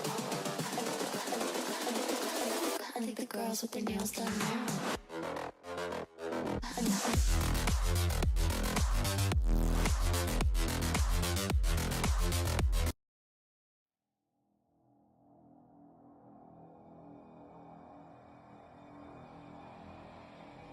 Everyone, and welcome back to the second match of the best of three series. It's between TOXL PETA and SLFO Pilots. If I remember correctly, it was it was SLFO Pilots that won the first match, and now it's gonna be the second match. They can either finish the entire game with this, or maybe we'll have to go for another match. And with me, this is your caster Zine as well as Prerna. Thank you, Zin, for such a lovely introduction and for passing me the mic. And we are already in the drafting phase where we can see from the side of LP that they are not risking Aurora anymore, and they have went for Aurora's ban at the very first. And from the side of the Pilot, that was absolutely predictable. That is, the Zushin would be banned, and they have went for Zushin ban. And if you ask me from the side of TXLP, I guess they would be banning Hayabusa in this session, because Hayabusa was an absolute nightmare for them in the previous round, so they wouldn't be risking that if you ask me. But it's actually on them which hero they ban. And yes, as I say, they would be going for Hayabusa because that's normal, right? Anyone who would have faced that situation would ban Hayabusa in the next round. So yeah, that was completely understandable. And from the side of SLFO Pilot, let's see which type of hero they ban. I guess they would be banning out I see lots of the any type of meta hero, but they are actually going for their comfort banning things. That is the Roger. Once again, we have seen them banning Zushin and Roger in consecutively 2 matches, and also in the previous matches in this whole tournament, they were actually banning these 2 heroes most commonly. And the last ban in this first phase of banning would be coming out from the side of TOXL PETA. So let's see which hero they go for. And if you ask me, I think they might go for a CC ban. What do you think? Yep, CC might end up getting banned because as we've seen in the previous match, that CC, even though it was not like it was not very common for them to pick that, but they ended up picking the CC and they dominated the entire game with it. So that was a very good pick on their part, but it's not gonna get banned from the side of TOXL PETA as we expected it, because banning something out just because one match it was something that you couldn't defend against, it would be pretty insulting for them if you ask me. So they're not gonna be banning that out. But on the other hand, from the side of SLFO Pilot, it's gonna be a Zushin that's gonna get banned once again, as well as that Roger. Their bans don't seem very different from the first match, if you ask me, Perno. So I think they're gonna go with the same strategy, but this time they don't have that Hayabusa that's gonna be helping them out in the mid lane or the jungling, So it's gonna be a bit tougher for them because the Hayabusa plays very crucial part in the previous game, and not having that Hayabusa might end up giving them a headache, honestly. But yeah, they are gonna go with that Who said there are no gotta catch a shortcuts ban. in And from the life? side of I TOXL literally Peter, they invented are gonna be one. taking Chip, which was banned in the last game, and this is gonna be SLFO pilots with that edit, and they're just hovering over it for the time being. I'm not extremely sure if they're gonna be picking it, but there is a high possibility that they might, Prerna. Yeah, I think that as well because Edit could be a very good EXP laner in this situation. Even the But let's strongest see if they occurrence actually failed stick to on to claim that. me. But with that being said, we can see from the side of SLF pilots, they have went for the Ben pick at this point. So yeah, that's an amazing one I would say as well because we have seen him playing a very good jungling session throughout the whole tournament. And any hero you throw at him, he actually carries it off so nicely. So that's something actually we have to wait for, and we can see that he's taking a lot of time to kick onto that hero, and yes, he finally locked on to Edit. So let's see how these things end because since there are a lot of options in the EXP lane, there might be a Ruby and there might be a Terizla. So I don't know how actually Edith will be able to hold on to that, even though she's a marksman, even though she has a lot of damage, but she has to wait for building few of her items. So I'm not sure about it yet, and since there is a chip in the opponent, things might get nasty in few situations like in team fights or in any object securing stuff. And from the side of TSL Peter, we can see they are going in for carry this time. And in the previous match, we had seen SLF pilots playing the carry, and they were going absolutely devastating. And they are going for the Arlet in the EXP lane. That's an amazing hero, I would say. And in the whole tournament, we haven't seen a single Arlet fight. So yeah, this is a match I am excited about at this point because the final slash coming out from Arlet is a devastating thing, and that's a nightmarish thing. So let's see how they can actually sustain against that. And this would be Aizen who would be picking for the last time in this first picking phase. So let's see which hero he goes for, and that is a Cecile coming out from him. So in the late game, we would be seeing an absolute devastating gameplay from Aizen, I hope. And then we are back to this banning phase once again. Since there isn't any mage pick yet from the side of Elpida, I guess they would be going for some mage ban at this point, or there might be a jungler ban as well, Z. Yep, there is a high possibility that junglers might end getting banned in this phase of the tournament, but there is a chance for them to ban out. Find a way. Yeah, I was hoping for SLFO to ban out some marksmen, ban out some not marksmen, some junglers, but they are going to be banning out Vixana. As we can see that Vixana is also a gold, the mage role is one of the goals that is not picked yet. So it was a very good decision on their part to ban their Vixana. They are going to be banning out the Mince of TOXL Peter. That's a bit rare if you ask me. We don't often see Minceton getting killed, but it is very much expected considering that most of their heroes do end up using a lot of dashes like Arlet as well as that carry.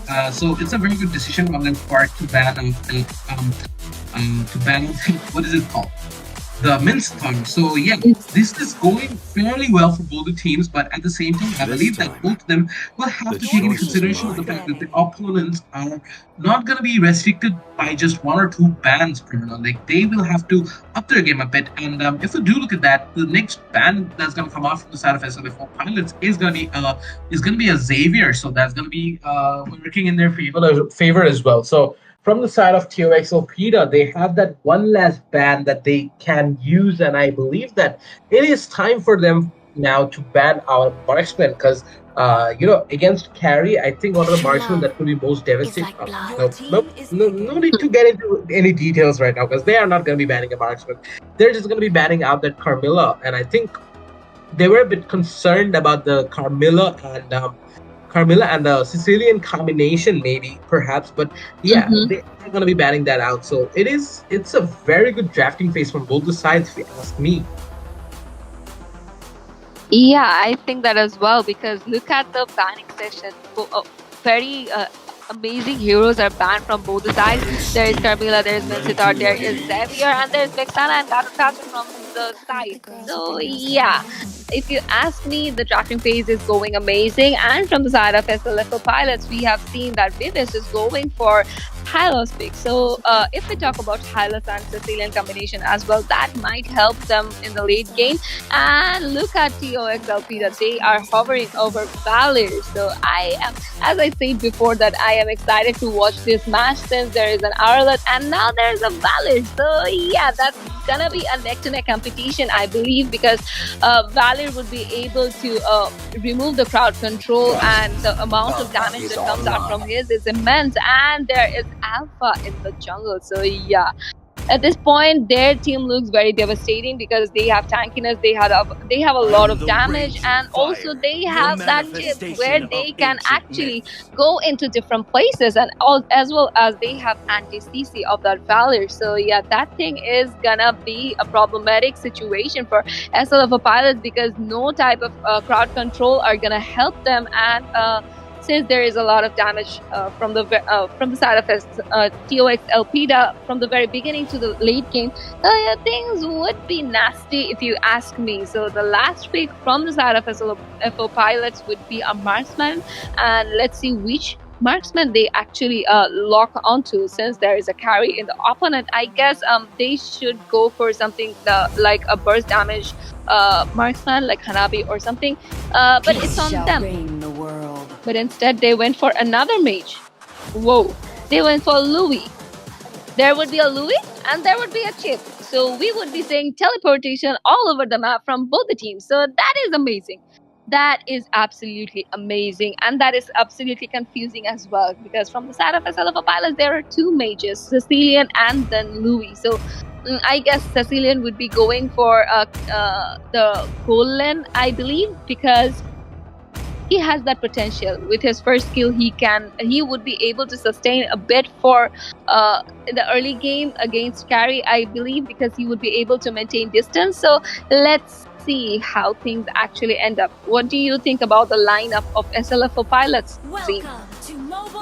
Yeah, SLFO pilots currently they're looking phenomenally well, if you ask me. But at the same time, they do have to take into consideration of the fact that Mrs. Eisen is going to be playing carry this tournament. It's going to be a bit tough. Like last match, Eisen was doing phenomenally well.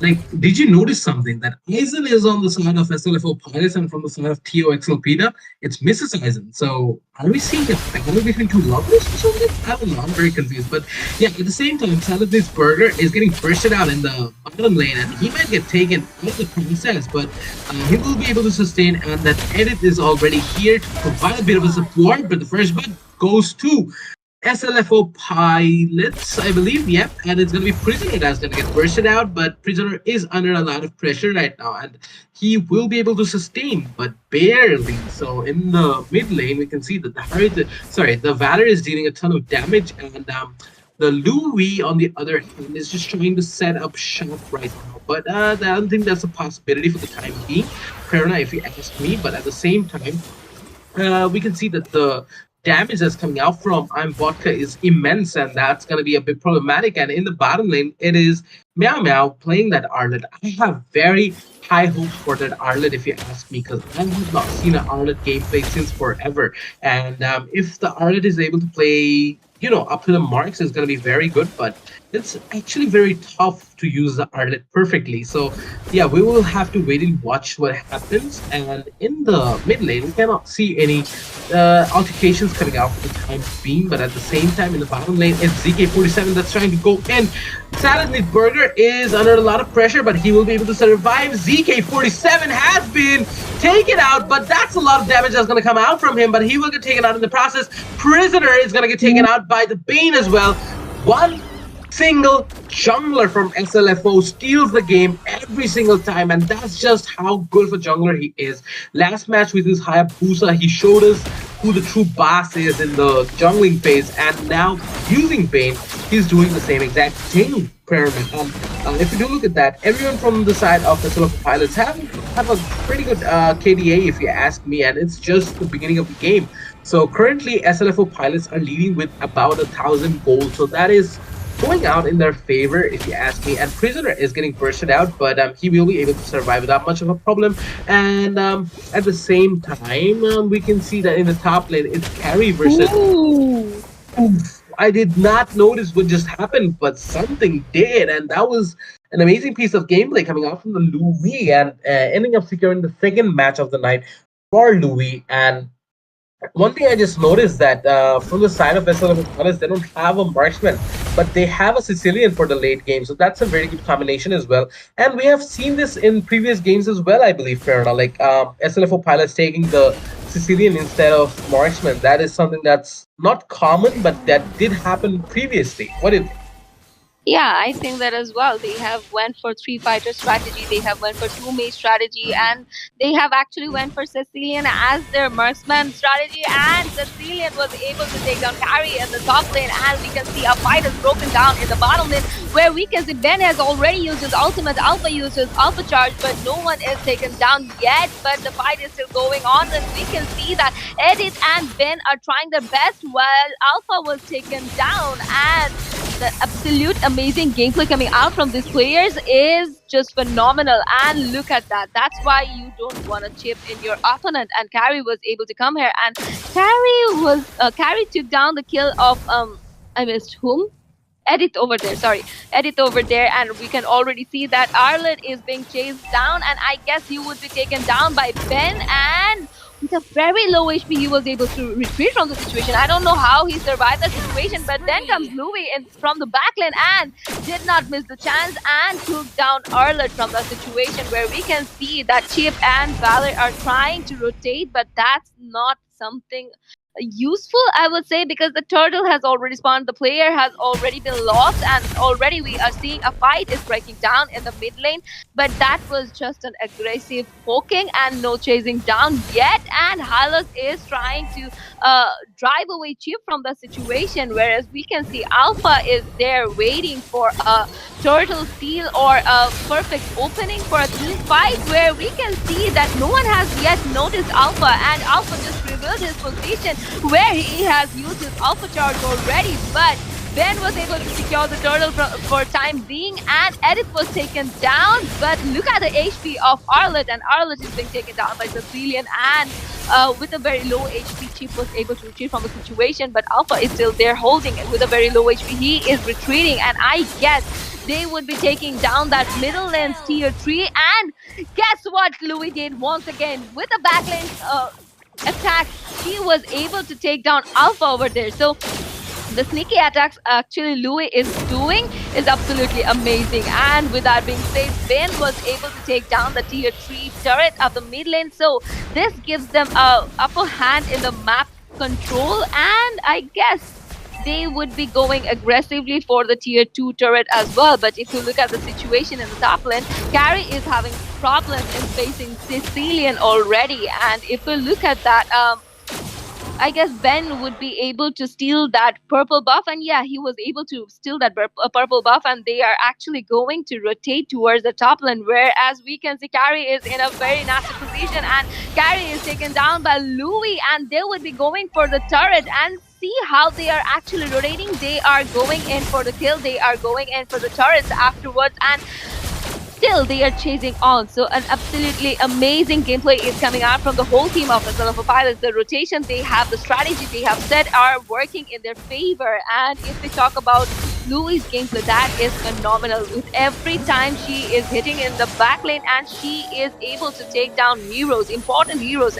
Whereas we can see in the bottom lane, Hylos was having a bit problem with Alpha and Arlot over there, but with Chip's ultimate, SLFO Pilots were able to come back to this rotation, and they just teleported towards the bottom lane. And I guess there might be a fight breaking out in any moment, because look at the aggression coming from SLFO Pilots. But along with that, the turtle has spawned, so let's see if any type of turtle steal is spectated from here. But I think there might be a fight before anyone actually secured the turtle, and already Alpha was able to secure the turtle, but Chief was taken down, and also Alpha was taken down, but Ben was taken down, and Hylos had to give out his kill as well. But but look at that Louis was able to take triple kill from that situation, and look at how she diverted to the top lane, and an amazing gameplay coming out from Louis over there, killing spree by her, and that's an amazing gameplay you actually expect from Louis. So wow. Yeah, that was phenomenal on their part. They have secured 4 kills, and as they were noticing that the carry was trying to push the top lanes, they did not waste a single second. They hopped right into the Lewis teleport and they went in there, stopped the carry from taking down the tower, and secured the kill in the process. So that was phenomenal on their part, if you ask me. And now they're rotating back to the bottom lane. I think they are trying to focus the turrets at the moment, but I think Meow Meow got a hint of what's coming for him, and now he has decided to go back into the turret. But Bane is going to be securing the turret without any minions whatsoever. And look at that. I don't think Hylos should go in at the moment because the carry is just dealing a ton of damage to them at the moment. And oh, little slash kept out from the target. That was phenomenal.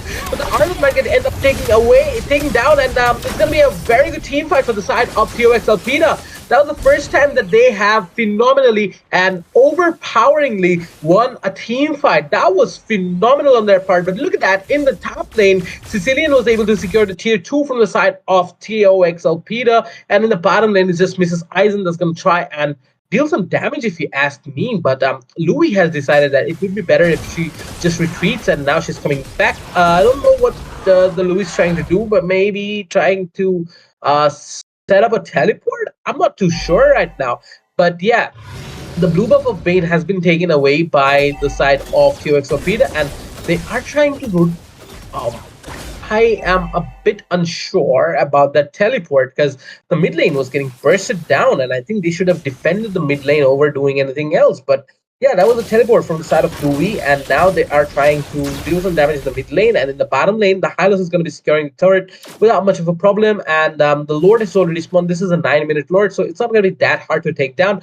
But if we do end up seeing a fight here in the large lane, this is going to be very tough for both the teams to secure it within the short span of time. And Sicilian is just dealing a ton of damage from the back lanes. And look at that. Saturday's Burger is trying to deal some damage, and Meow Meow is also there. I don't think the Final Slash has been used, so everyone has all of their skills and their ultimates as well. Sicilian still needs a penetration item, if you ask me, because he's not dealing that much damage, and it's already 10 minutes, so I am expecting to see a bit more damage from that Sicilian, but it's a fight that's going to start anytime soon, and Mrs. Eisen is going to be dealing a lot of damage. But look at that, Sicilian's one hit is barely taking away 20% HP. That's a decent amount of HP, if you ask me. Oh my teleport, that was phenomenal, and that's going to end up costing TOX Alpina one of their kills, and it's going to be the carry that's going to get taken away. And the carry has been phenomenal, and if you ask me, carry is the only thing that is holding them together right now, and they need the carry if they want to win the team fight. But Cassiopeia is playing very well as well. Prisoner is trying to go in, but it's going to be Vodka that's going to be harassing him out of the situation, and Saladin's Burger is there, and that's going to be a team fight that's going to go in favor of SLFO Pilots. Look at that, the entire team from the side of TOX Alpida, other than that Valor and Carry, got wiped out in that situation. And now the Carry and the Valor are trying to defend the turrets, but I don't think that's possible because look at Bane and the amount of damage he's dealing to the turret, and it is time for them to take the blue buff in process. And look at Bane, he's just dealing damage left, right, and center. Carry is going to try and taking down Bane, but Carry will not be successful, but he will be able to survive barely. And I can see that SLFO Pilots, they are losing their HP very quick, and they are barely surviving from that situation. In the top lane, the Lord is marching onwards, and nobody is there to defend against the Lord. And I think it will be very soon till SLFO, regains their HP and comes back marching with the Lord. But I don't think that's what they're going to be focusing right now. They are just going to be focusing the bottom lane turrets. So yeah, overall, it's a very good situation for SLFO Pilots right now because they are leading with 6,000 gold. That's going out pretty well in their favor. And in the bottom lane, it is Hylos and Bane who are going to be pushing the turrets. And look at that, in the mid lane, they are trying to formulate a bit of a pressurizing situation as well. But they have decided that extending any more other than this would be very drastic for them. And now they're just retreating back. And yeah, I think it's the perfect time to regroup for the side of SLFO pilots because everyone from the side of TOXLPDA is inside their towers, and it's going to be a bit problematic if they try to engage with them right now. And look at that, ZK47 did end up taking a lot of damage, and it's going to be SLFO pilots in the mid lane. They are trying their best to deal as much damage as possible. And look at that, ZK47 is getting bursted out, but Aizen will be the one who's going to be securing the kill. And at this moment, it's a bit looking not too good for TOXLPDA, if you ask me, because they have lost their jungler, and Alpha was dealing a ton of damage, if you ask me. So overall, in the current situation, it is a bit problematic for TOXLPDA, but at the same time, SLFO pilots, I think they're just messing around at the moment. And Meow Meow did end up making a very bad dash, so that's gonna be a bit costly for him, but he will be surviving with less than 50% HP per hour. If you ask me, as you were saying that Sicilian is not dealing that much of damage, but I guess in the previous fight we saw how actually Sicilian was able to take down Alpha, and I guess he took that penetration item that he needed. And we are not seeing any type of aggression from SLFO pilots, even though they are actually leading and they have upper hands. But look at that damage coming out from Sicilian at this point. He is just melting down the heroes, and I guess two of the heroes from the side of the TOXLPDA would be taken down, and Sicilian was instead taken down, even though he was able to take down Urlot over there. But look at the damage that is coming out from the other players as well. If there was Louis in this team fight, I guess Sicilian would have survived, but I guess they have a different plan. And actually Ben is going for the Lord, since the Lord is there, so they are not risking another player, and they would be directly going for the Lord. But there wouldn't be any type of competition coming out from TOXLPDA, and Ben was able to take that Lord easily. And I guess with that Lord, they would be able to push that top lens inhibitor. And if you look at the overall situation, Edith is split pushing. She is just clearing out the lanes. And if you look at the situation in the bottom lane, Louis, Hylos, and Ben are actually rotating together to create up a situation where we can see that Hylos is almost cornered up, but I guess he would be able to retrieve from the situation because of the mobility he has. But from the side of SLFO pilots, we are not seeing any aggression that we actually should see. So I am a bit disappointed at this point, because since they have so many of upper hands, since they have so many of advantages, but they are not using any of those, and instead they are just taunting the players. And the Lord would be there, but Alpha is there to defend the Lord. So I don't know what Sicilian is actually doing there. He is probably waiting for a diversion used from Louis, and yeah, they got their vision. So this is not gonna end good for them, and the Lord was being taken care of by Alpha over there. As I was saying, that they should be marching with that Lord, because Alpha was alone there, so they should have went for Alpha. I don't know what they were thinking actually, but I guess they have a plan instead. And already we can see the top lens inhibitor has dealt a lot of damage, even though it was not taken out. I don't know what's actually gonna happen, because things are looking quite passive at the situation, and no one is actually engaging. But we can see that red buff is getting stolen by Ben over there. So yeah, Alpha would be facing a bit problem, if you ask me. But since there are inhibitors, I guess TOXLPDA would be able to survive another attack from the side of SLFO pilots, if you ask me, Zin. Yep, and if you do look at the situation, if you do look at the current situation, it's looking very good for SLFO pilots. But Elpida, they're still holding on pretty tight into this match, and within 45 seconds, the Lord will be spawning right back out, and it's going to be a good opportunity for SLFO pilots to end with that Lord. But I think the only one that's holding the entire game together is the mage from the side of look at that damage from the Bane. Even without any minions, he was able to secure that inhibitor without much of a problem. And yeah, as I was saying, the only one holding the game together for TOXLPDA is their mage. If you ask me, it's Cassiopeia that's doing the most right now. And Looking at the current situation, the Lord is going to be phenomenally, not phenomenally, it's going to be fairly easy for the side of his level pilots. And if you do look at Prisoner right now, he's trying to deal a bit of damage, but Prisoner will have to retreat for the time being. And the Lord has already been started from the side of level pilots, and this Lord, there is a chance that it might be game over for them. But as I was saying, look at that Val there. He's going to be dealing us quite a bit of damage, and Vivius is going to get taken out from the side of level pilots. And with that being said, they will end up securing the Lord as well. So it's looking fairly good for SLFO pilots at the moment. Even though they have lost one of their main heroes, it's still doable. Like, they still can do a lot of damage. And look at that damage coming out from the Bane, and Alpha has gone in. Final slash, Cassiopeia with an amazing amount of damage once again. And it's going to be 3 of the players from the side of SLFO pilots that's going to get taken out in the moment. And if you do look at the Lord, it's marching for the top lane, but at the same time, Prisoner was able to survive with very low HP. And yeah, one final push was all SLFO pilots needed, but they had to retreat. And with that being said, it's not looking too good for SLFO pilots at the moment, right? Because they had a chance of finishing the game with this Lord, but it's not a possibility anymore, because they will have to go back and they will have to rethink their decisions and then come back when they're ready.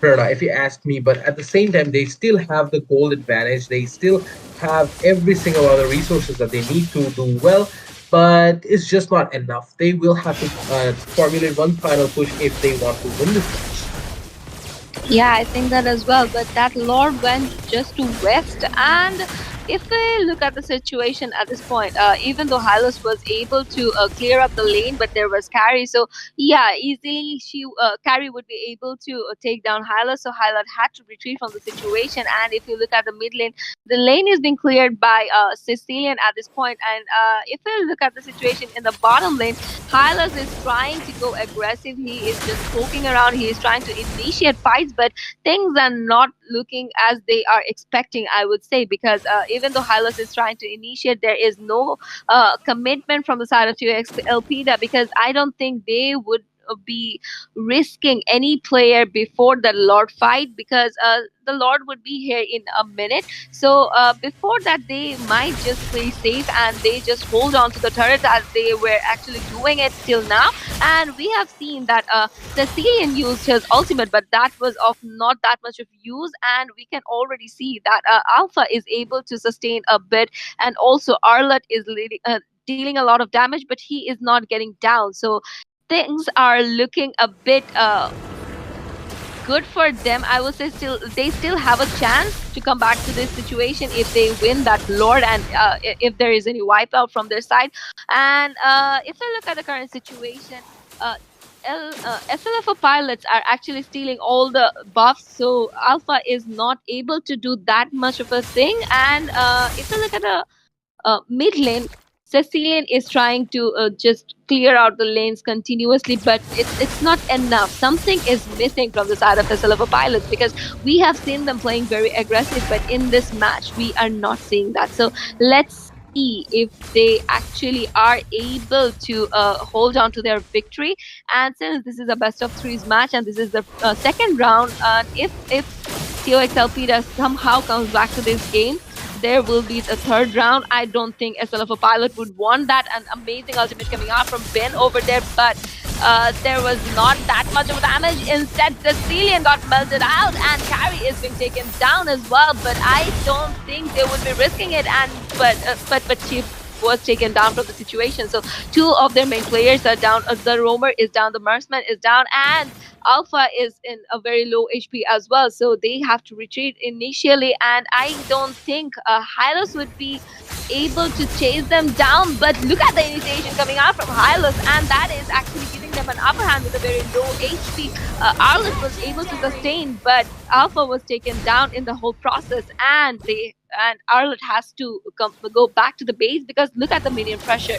And without being said, Ben was able to secure that Lord, and I guess they would be going in for the inhibitors at this point, because they have minion pressure at this point. So yeah, things might end in any minute without even the use of Lord, because they have that minion pressure and they have 4 of their players on their feet. So yeah, if they go a bit aggressive with that minion pressure, they might just end the game. But look at that Lord. He is coming from that top lane, and a team fight is breaking down in the bottom lane. So if they get diverted anyhow, the match would end in any second, and that is actually happening. And we can see that the Lord is damaging. Lord is dealing with a lot of damage, whereas Sicilian is also dealing a lot of damage. The base is in a very low HP, and I guess they would be going in for the base. And look at that. With that being said, the base has been destroyed by SLFO pilots. They have won consecutively 2 rounds, and they have secured this match in their name. So congratulations to SLFO pilots. Yep, and that was a very well played match from the side of SLFO pilots. And with that being said, we will be going for another short break. After that, we'll be here with the last match of the night. This is going to be another best of 3 series. So, till then, stay tuned and be right back.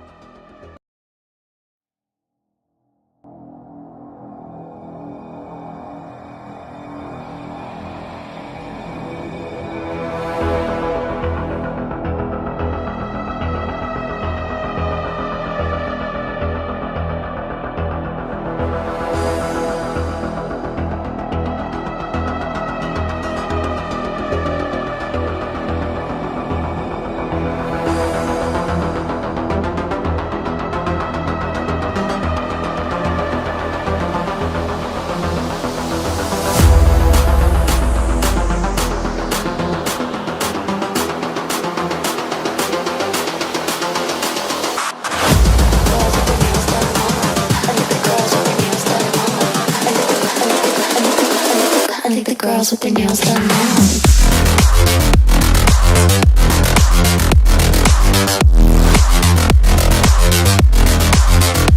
Girls with their nails done.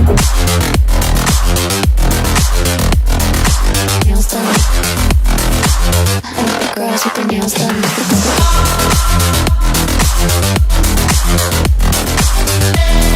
Girls with their nails done.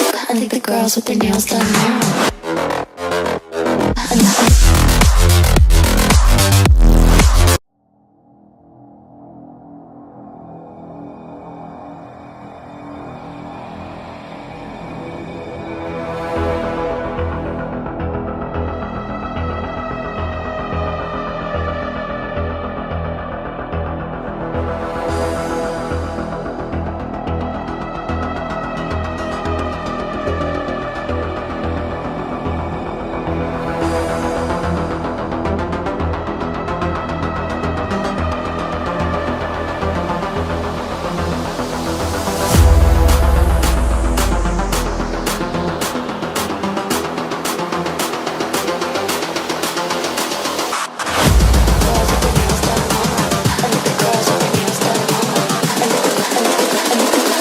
I think the girls with their nails done now.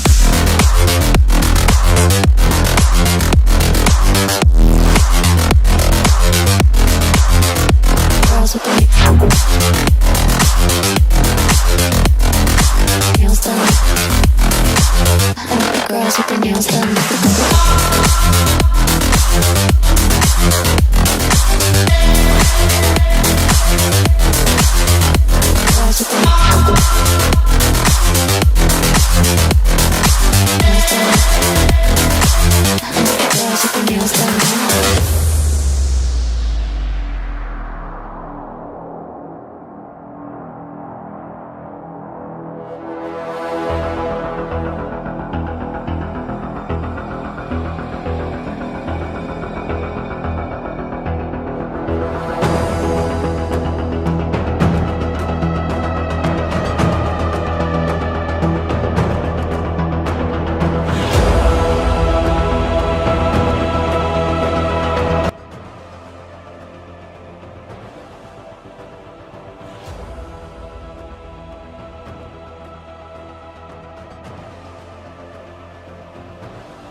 MCCS Season 2, and we are in the match between Pandora's Box versus against Originals, and we are already in the drafting phase where we can see from the side of Pandora's Box, they have banned Ubi, which is an amazing EXP laner, and in the current meta, she is one of the best EXP laners. And from the side of Originals, we can see Lunox is getting banned.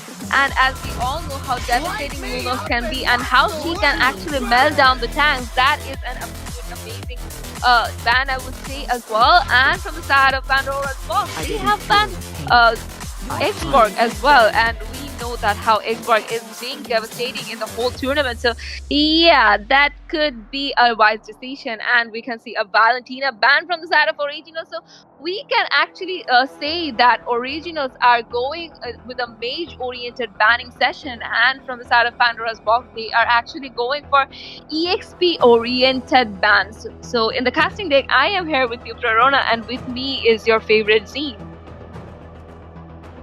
And Zine would be connecting to us in a very short moment. And if we look at the current situation, I don't know what they are actually going to ban, but this time they have went for the Zask ban.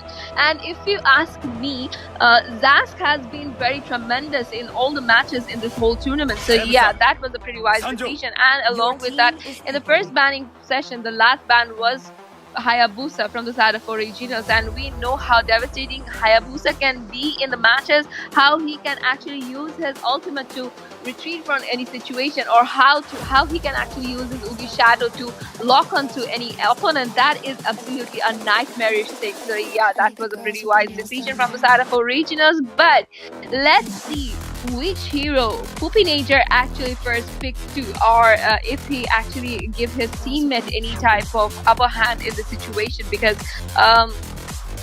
there is a chance that they might go for Hyla's pick or maybe a jungler-oriented pick. And yes, Pupinator went for that Roger as a jungler, I would say. And from the side of Originals, we can see they have actually locked on to Ben and Terizla, and Terizla being one of the most sustainable and also one of the best EXP laners in this current meta. That was an absolutely amazing pick. That was an amazing pick, I would say. But if you look at Pandora's Box picks, they have Hylos, they have Roger, and they have Aurora. So there would be a lot of damage along with a bit of crowd control, and also Hylos with his ultimate is a nightmarish thing. And on the opponent, we can see there is a chip. So yeah, things are looking very interesting at this point, Zine.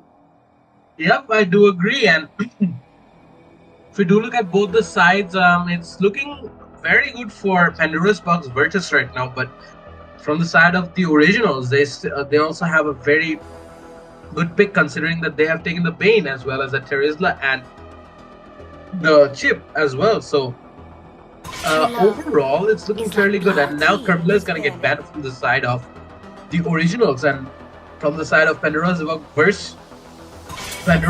Virtus, they have two bans remaining, and one of them is going to be an Ixia, and the other one will have to wait and see what it's going to be. So for the time being, I'm pretty unsure about the whole situation. So from the side of the Originals, now they have one last ban remaining, and I'm very intrigued to see what it's going to be. Fair enough. Yeah, I am as well, because things are looking very, very impressive from both the points, where we can see from the Original, they have actually banned Carmilla along with Moscow. So if we look at that banning phase alone, we can see that they have went for the devastating heroes in this whole tournament. And if we look at Pandora's Box features as well, they have went for Ixia in the previous ban. So yeah, Ixia can actually cover up so much of area, and also the damage coming out from her ultimate. And if she actually hits from the backlane, that would be a devastating thing. So yeah, that's a pretty wise decision, I would say, since there was no type of mage pick from the side of Original. They have banned Vexana, and I would say that's an amazing ban, because since you have an Aurora, you wouldn't want to face another stun hero against you. So yeah, that's a pretty wise decision. And from the side of Originals, they are hovering over Bruno and Clean. So let's see which hero they actually lock onto, since we haven't seen any type of marksman pick from the side of Pandora's Box yet. So they have a lot of options. They have a lot of confusions as well, because they don't know yet how the opponent might actually play. So we can see that they are actually hovering on different heroes. So let's see which hero they hold on to, because if it is Edit, I would be very confused. So they actually went for Melissa instead, so which is very understandable, because the lineup looks very devastating at this point, because there is a Ben, there is Terizla, there is Chief, and there is Melissa. The amount of damage that will be coming out from Ben in jungling session as well as in securing turrets, that would be amazing. Absolutely a nightmarish thing, because in all the previous matches of tonight, we have seen how Ben was able to push the turrets and how he was able to secure the objects for his teammates as well. And in the team fights as well, his ultimate proved to be a nightmarish thing. And if we talk about Terizla, he always can sustain in the EXP lane, as well as he can deal a lot of damage with that penalty zone. He can actually give a damage that can give you an aftershock as well. So yeah, that is something you wouldn't want to face. But from the side of Panda's box, we are seeing two consecutive heroes, which are Lolita and Hanabi. The combination they have is absolutely amazing. With a Lolita and with that Hanabi, they will be able to burst down the turrets. They will be able to burst down the heroes as well, because anything you would be throwing at Lolita, she would be reflecting it to you. And then comes Hanabi, who would be doing a lot of damage to every player when it is in the late games and when it comes to the turret pushing thing. But from the side of Originals, Toxic is hovering over Sicilian. So let's see if he holds on to that. So yes, that is gonna be a Sicilian. So if we talk about the whole drafting phase at this point, we can see that both of the teams look very balanced, very devastating at this point. So this is gonna be a match where we are actually excited, and we can already say that none of the players are actually gonna give up. And there would be a situation where there would be early game heroes just like Melissa, then there would be heroes like Terizla who would be in the late game, and then comes a Sicilian. And in late game, we know how devastating Sicilian could be. So let's hope for the best for both the teams. And if you look at the side of Pandora's box, they also had many heroes who would actually deal a lot of damage, along with that Aurora, along with that Hylos, and along with Hanabi and Lolita as well. Hylos would be going for the EXP lane, where he would be facing off Terizla. So I am excited to watch that thing especially. And currently we are in the land of Dawn, so let's see how things actually end up for both the teams. And we can see that there is a rotation from both the teams for helping their junglers, where the marksmen are actually going onto their lanes, and things are going very passive as it should be. And if we look at the EXP lane at this point, Hylos is taking his time to reach to that lane, but there was already an initiation coming out from Aurora on Sicilian, and Sicilian had dealt a lot of damage and he was trying to reach it, but I guess he would be taking his time, because we can see a rotation in the mid lane already, and there might be a first blood secured by that Aurora, but Sicilian was able to sustain the situation, and he was able to still hold on to that turret, and we can see that he is still not retreating. So he might have a plan over there, and we can already see that Aurora was trying to get a hold of him, but he was able to retreat from the situation with a very low HP. So things are looking normal once again, and whereas we can see in the top lane, Roger is actually cornering out Melissa over there, and with his help, first blood was secured by Hanabi over there. So Melissa had to give her kill out over there, but even though she rotated towards her, he was a bit late. So yeah, that caused a problem in the top lane, and in the bottom lane, I guess Hylos would be melted down. And yes, Hylos was melted down by Ben over there, and another aggression coming out in the top lane. But I guess with the help of the turret, Melissa would be able to retreat from the situation, and as well as Chief would be retreating from the situation. But one kill was secured there, and things are even though things started to look good for Pandora's box at the very beginning, things are looking bit of a confusing for them, because the turtle is there and the players from the side of Originals are here as well. Yep, and this time the turtle is under a lot of pressure from both the teams, and this is going to be Bane who's going to be using his ultimate. Broom is going to get taken out in the process, and I think it was a bit of a collateral, and Pupinator is going to get taken out by Broken as well. So Originals at this moment, they're dealing a ton of damage and they have secured the turtle as well. So overall, if you do look at the situation, so it's not gonna be good for Pandera's box right now. But at the same time, it's gonna be Bane who's gonna be securing the blue buff of Roger from their own side, and from the in the bottom lane, we can see that Just Halal and Boot is trying their best to do something, but yeah, currently it's Kubinator that's getting bursted out, but Krypton might get taken out in the process, but he is trying his best to survive, but against a Roger, can he really survive? Oh my god, look at that counter attack, look at that reversal coming out from the side of the originals. And that was just a phenomenal gameplay in general. And in the top lane, we can see that the Melissa is melting down the Hanabi, but the Hanabi did end up getting a upper hand in the later part. But yeah, both the players are going to be surviving, and Toxic is dealing a ton of damage in the mid lane.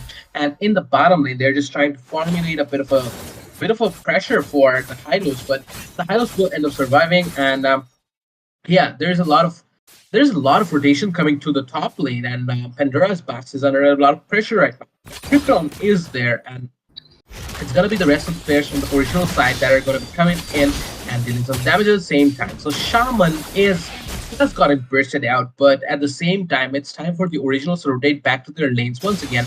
And yeah, Shaman is getting bursted out by that Melissa right now, but it's not going to be that much of a problem for them at the time being. And Kupinator is in a very bad situation. He might get taken out, and yep, he will be taken out by Broken for the time being. And in the top lane, it is the Virus that's getting bursted out. Look at that Aurora and that amazing amount of damage.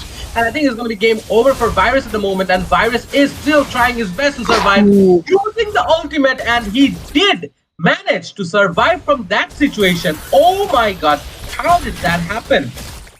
How did she survive from the situation? Because she faced the ultimate of Aurora as well as Lolita, and she was in a very low HP. I don't know how she managed to do that, but that was something that actually left me speechless. Meanwhile, Bane was able to take that turtle, and we can see there is a team fight breaking out in the mid lane, and even though they tried to cut the lane, they have faced a problem, and Chip is being taken down by Hylos over there, and we can see that Ben is taken down, and as well as Hanabi is taken down. So that was absolutely unnecessary on the side of originals, I would say. But the gameplay came out from the Pandora's box is absolutely amazing as well. Whereas we can see from the side of originals, 3 of the players were down, where Chip just came back on his feet. And things, as I said, things will be going very neck to neck. They are actually going very neck to neck. And Toxic has been taken out by Roger over there. Melissa tried to come in, but Melissa would be retreating at this point because she is outnumbered in this position. And even if Chip is there, there is no one to follow him up. So he had to retreat as well. And things are going very normal once again. And if you look at the bottom lane, Hanabi along with Lolita, along with Roger, they might just go for that turret because there is no one. Even though Melissa is alone there, I don't think Melissa would be able to sustain for long if the whole rotation comes on her. So she should be playing a bit safe at this point because Chip is there and Melissa is trying to commit on the players, and there is a lot of things going on, and Ben just took down Hanabi with that big play. Hylos has been taken down by Terizla, and the fight is still going on, and Terizla is being taken down by Lolita. What is happening in the bottom lane? Absolutely amazing things are going on, and I guess once again Chip will be taken down, and with the help of Aurora's ultimate, Roger was able to take down Chip, and Toxic has been taken down, and Melissa is cornered as well. So Shaman will be taking his kill. So absolute amazing gameplay coming out from Pandora's box. Even though from the side of Original there was an absolute amazing initiation coming out from Chip, but things backfired for them, and we can see that Roger is going in with the turret, and the turtle is there, so he would be going for the turtle without any competition. I think he would be able to secure the turtle. What do you think, Sin? Yep. Yeah, look at that. Currently, Bane did end up securing the turtle in the main team. Yep, at the same time in the middle lane, we can see that everyone is trying to rotate as much as possible. So, I'm facing a bit of an issue right now, Perno. I would appreciate it very much if you could continue for the time being. Yeah, sure. Yes, sure, sir. Because we can see the fight is still going on, and in the mid lane, bushes, there is a bit of initiation coming out from the side of originals, but they are still trying to maintain a distance, and then they are trying to play safe. But we can see Roger is trying to chase down Sicilian over there, but he was not able to do that. And along with that, Bane was able to take down Lolita in the meanwhile, and Hanabi was taken down as well as Aurora. So they are going in for Roger, but Roger, being that mobility hero, he was able to sustain from the situation, and he was able to retreat from the situation. But they would be losing that tier 3 turret of that mid lane, which would give Originals a better map control. And we can see that Sicilian has completed on Hylos, but Hylos is the tanky, is still standing there, but would he be able to? But no, he was taken down by Ben along with the turret, and the fight is still going on in the mid lane, and they would be able to put a lot of damage on the players of Pandora's box, but they did not overcommit this time, and they are going for the turrets in the mid lane, in the top lane, and as well as the bottom lane. And if you look at the bottom lane at this point, there is an initiation on the originals, and Chief would be taken down. Yes, Chief was taken down from the situation, and a fight is going on inside the turret. So I guess things would look not absolutely unusual. And yes, Lolita was instead taken down. So Hylos used his ultimate. I don't think Hylos would be taken down from this situation because he is very tanky. On the other hand, if you look at Roger, Roger was taken down by Teresa over there. The amount of damage coming out from Sicilian is immense at this point. So yeah, they should maintain their distance from that Sicilian. And if you look at Sicilian at this point, he is trying to compete on that Hanabi and as well as Aurora. And if you look at the bottom lane tier 2 would be secured by Ben without even using his ultimate, with that help of the minion pressure he had. And if we look at the whole situation at this point, we can see that Melissa alone is taking that Lord, and she will be able to handle that Lord single-handedly because the amount of damage she has at this point. But Ben was there, and Ben was able to secure the Lord for them.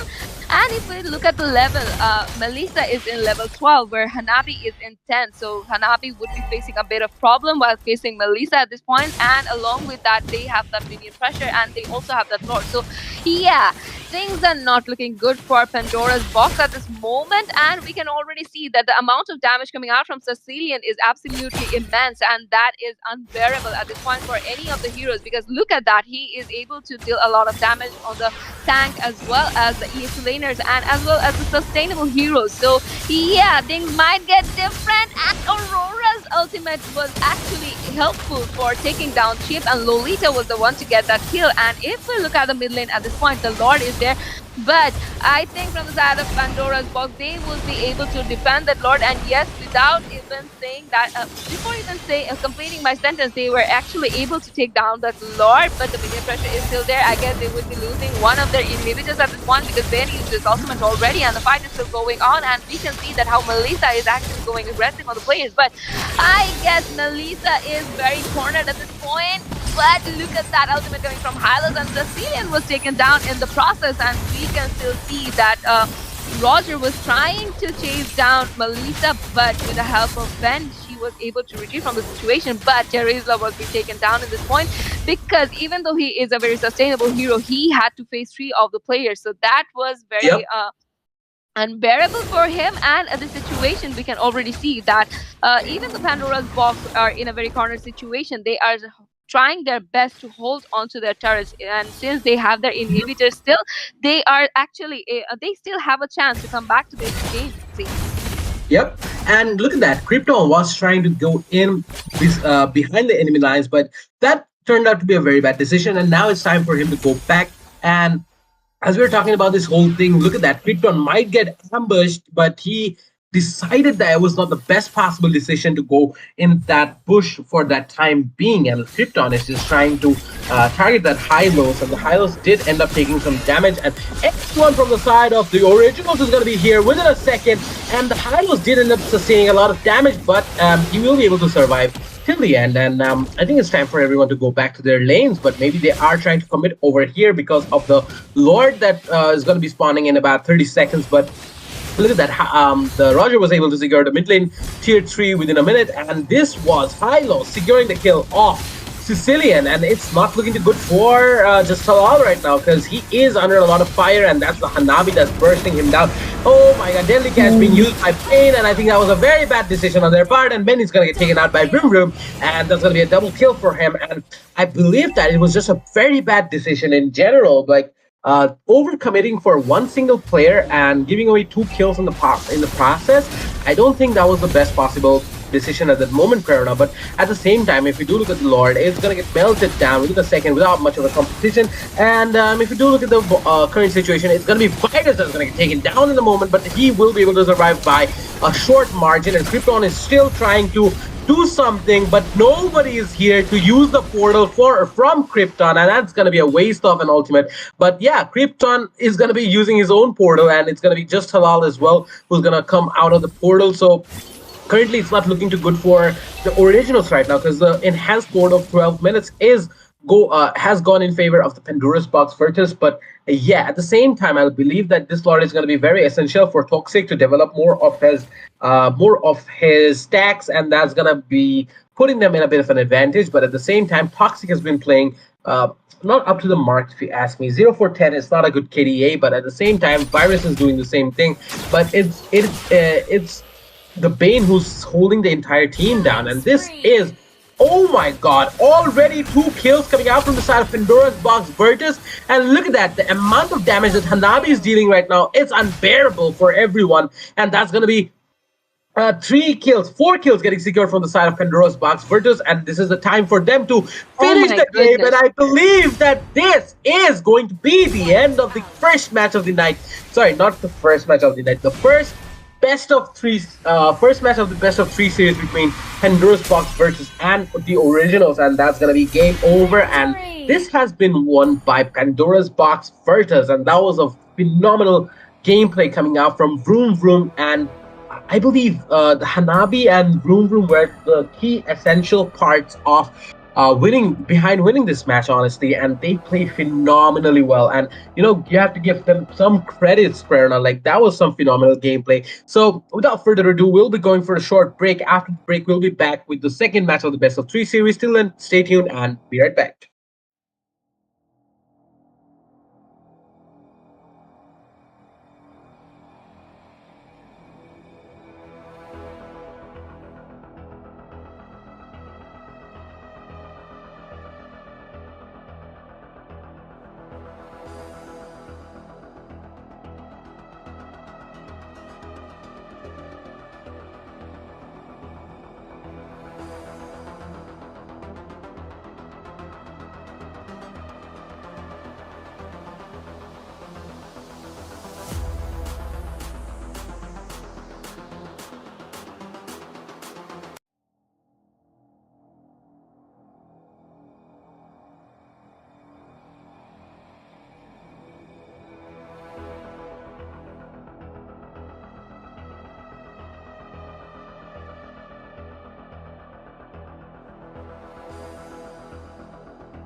Hello everyone, welcome to the second match in the best of 3 series between the originals and the Pandora's Box Virtus. The first match went in favor of Pandora's Box Virtus, and this is going to be the second match of this series. So yeah, from the side of the originals, it's going to be Lunox that's going to get banned, and from the side of Pandora's Box Virtus, they have their ban yet, and they're going to be banning out that Ruby. So very good bans coming out from both the sides. And now from the side of originals, they have one more ban, and I believe it's going to be another XP laner. There is a high probability for that, but at the same time, I believe that there is a chance for them to ban out something that is a chip, if you ask me. But yep, they're going to be banning out that Lolita, and I believe originals this time, they don't want to go up against that Lolita Hanabi combo once again, because that paid out very badly for them in the last match. And yeah, currently it is going good for both the sides. They are doing their things, they are trying to get the bans down, and it's gonna be a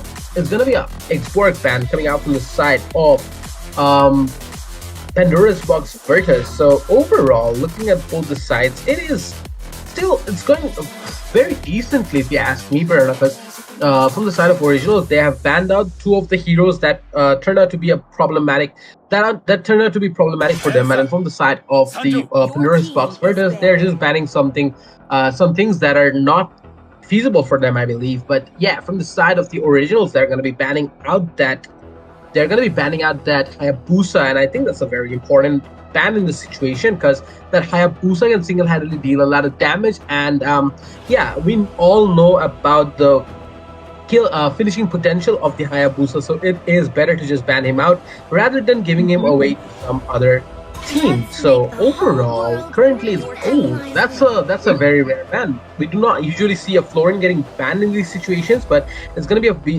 a Florin that's gonna get banned from the side of Pandora's Box Virtus. So overall, it's nothing too phenomenal for the time being, but yeah, the bans are pretty standard if you ask me. Exactly, Zin, and thank you for passing me the mic. And we are in the casting with Verona and Zin with you once again. And if we talk about that Florin ban, we haven't seen Florin getting picked as well, so that was completely unusual.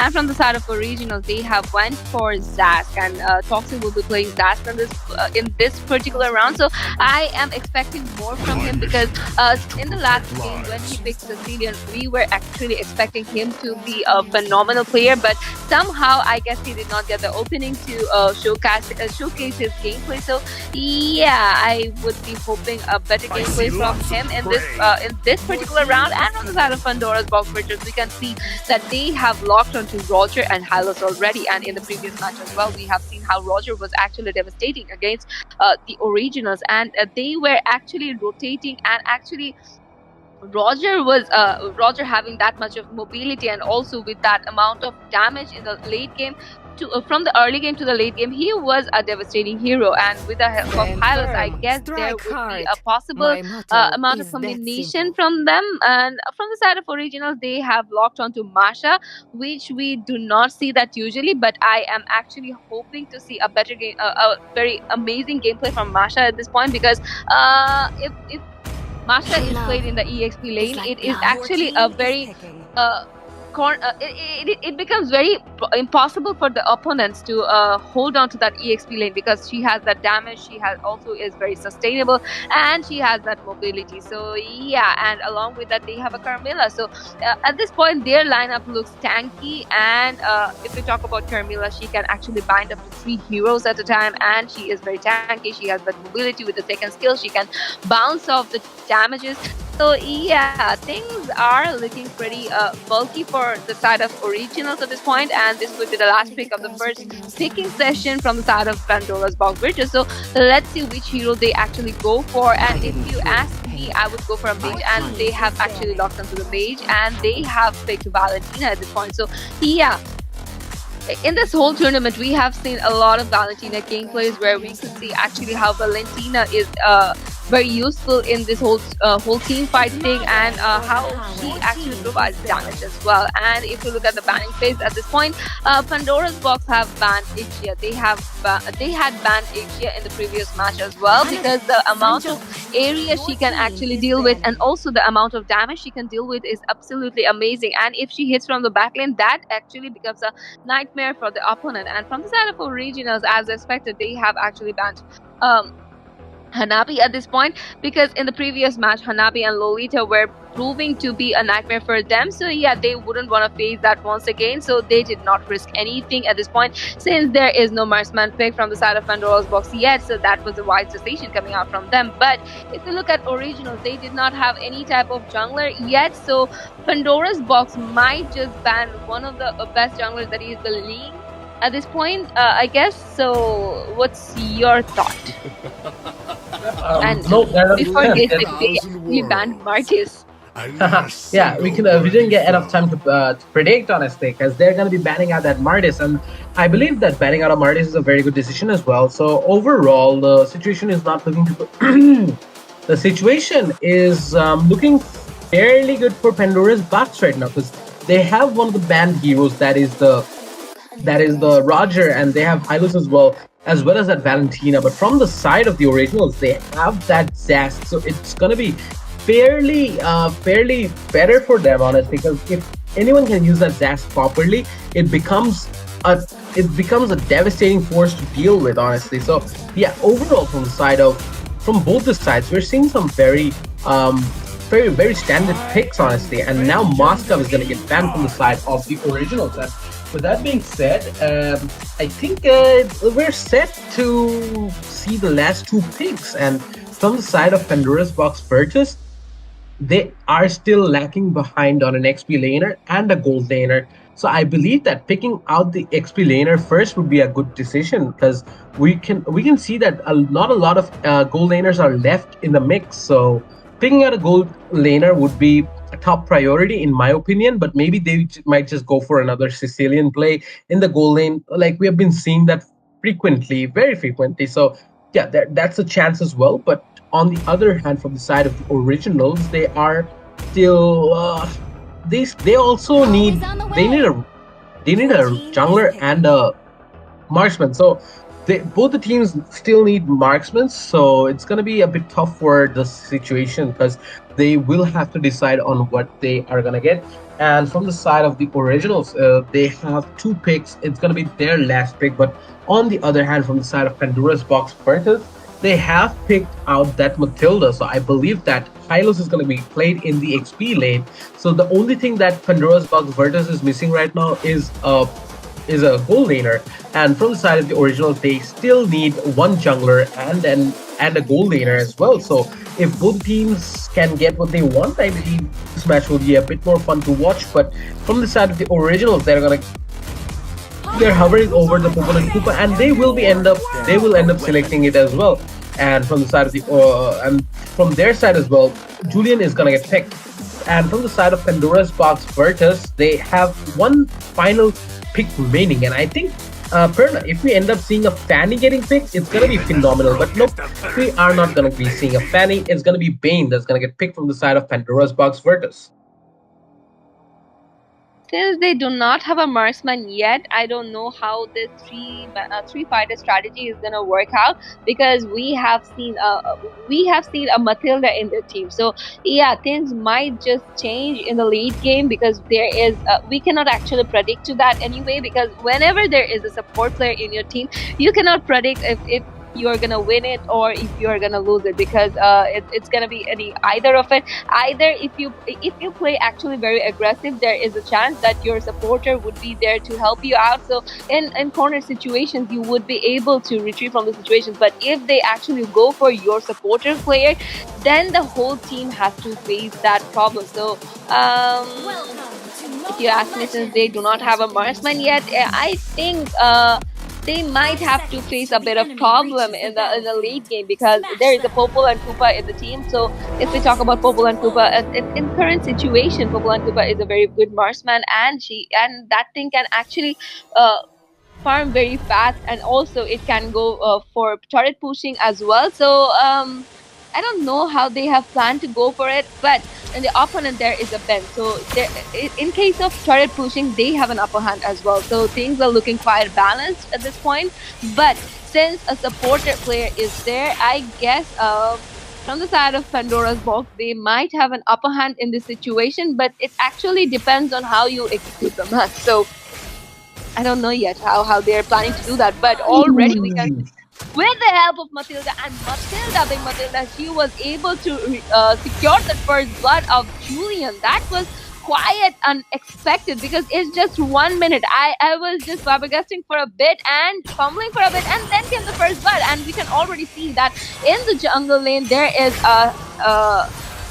there was a buff steal, and they are actually leaving me speechless at this point. And we can see a rotation towards the top lane, where there is Julian and Masha. I guess Julian might be in a corner situation. Matilda is again there, and Julian has dealt a lot of damage. And with that being said, Matilda was able to secure his kill, and I don't know yet why they haven't gone for Masha yet. And Masha is being cornered there. I guess Masha is offline, and she is facing a lot of trouble there, and she is back on her track, and the match is in pause. We can see there might be a technical issue at this point, and we would be right back after the match resumes.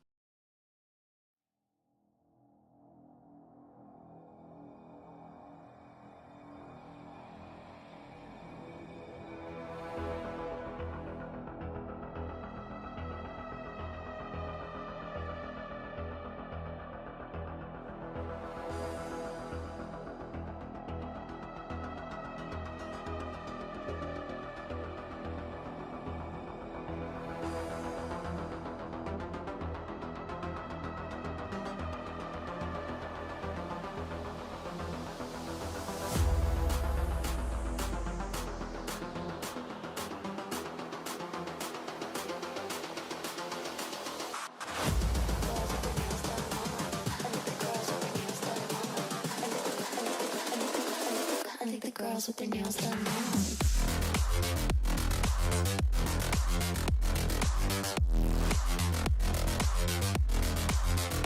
Girls with their nails done. I think the girls with their nails done. Girls with their nails done.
I think the girls with their nails done now.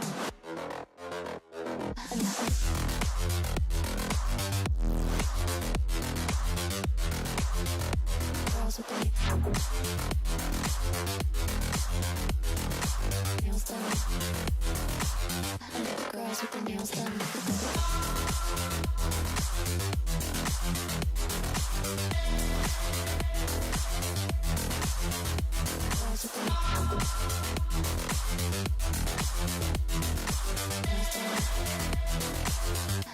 Girls with their nails done.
I think the girls with their nails done now.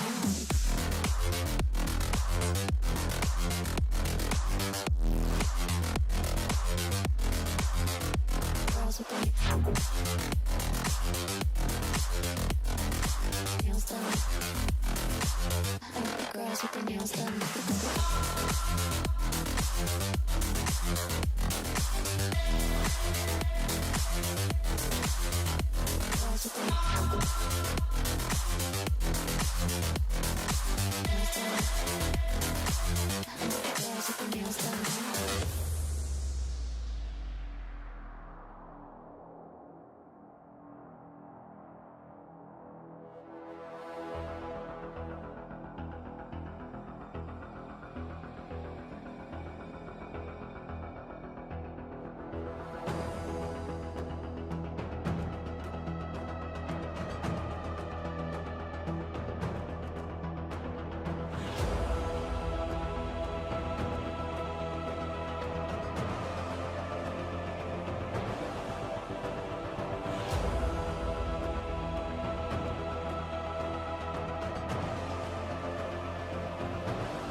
and the match will be resuming in 3 seconds.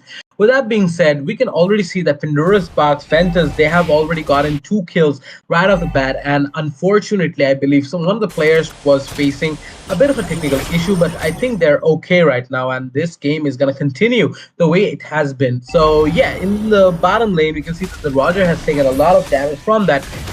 Oh, whoa.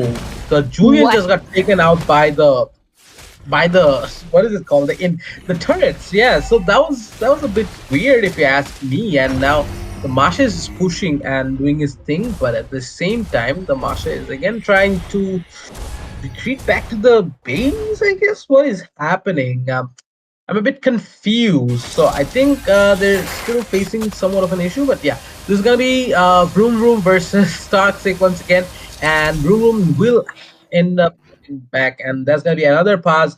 We'll be going for another short break, and we'll be right back when the pause ends.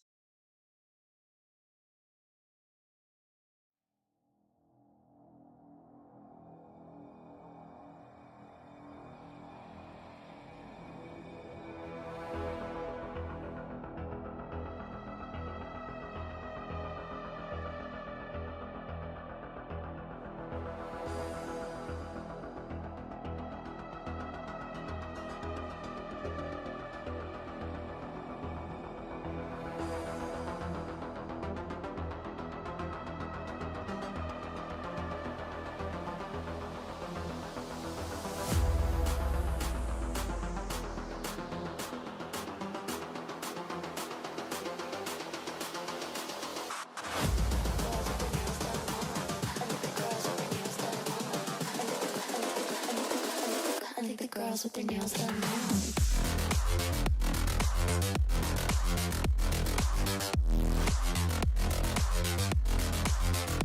Girls with their nails done. I think the girls with their nails done.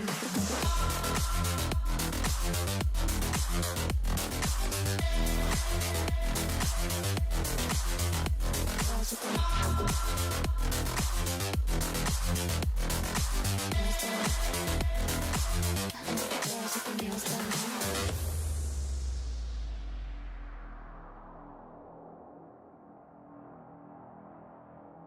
I think the girls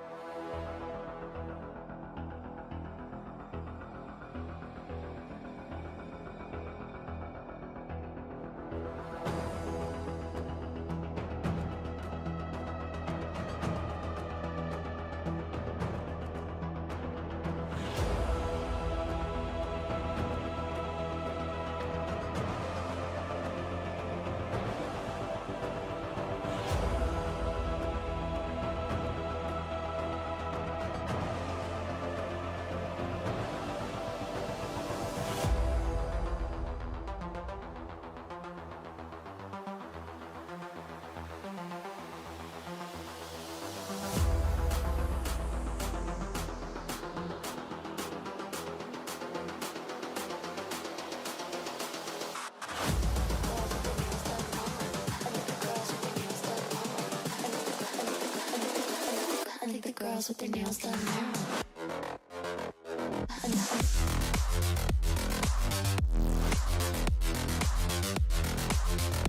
Girls with their nails done.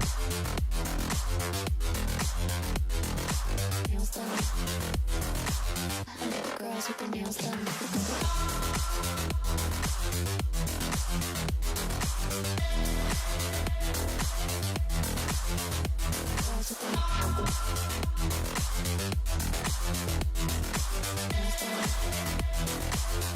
think the girls with their nails done.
girls with their nails done now.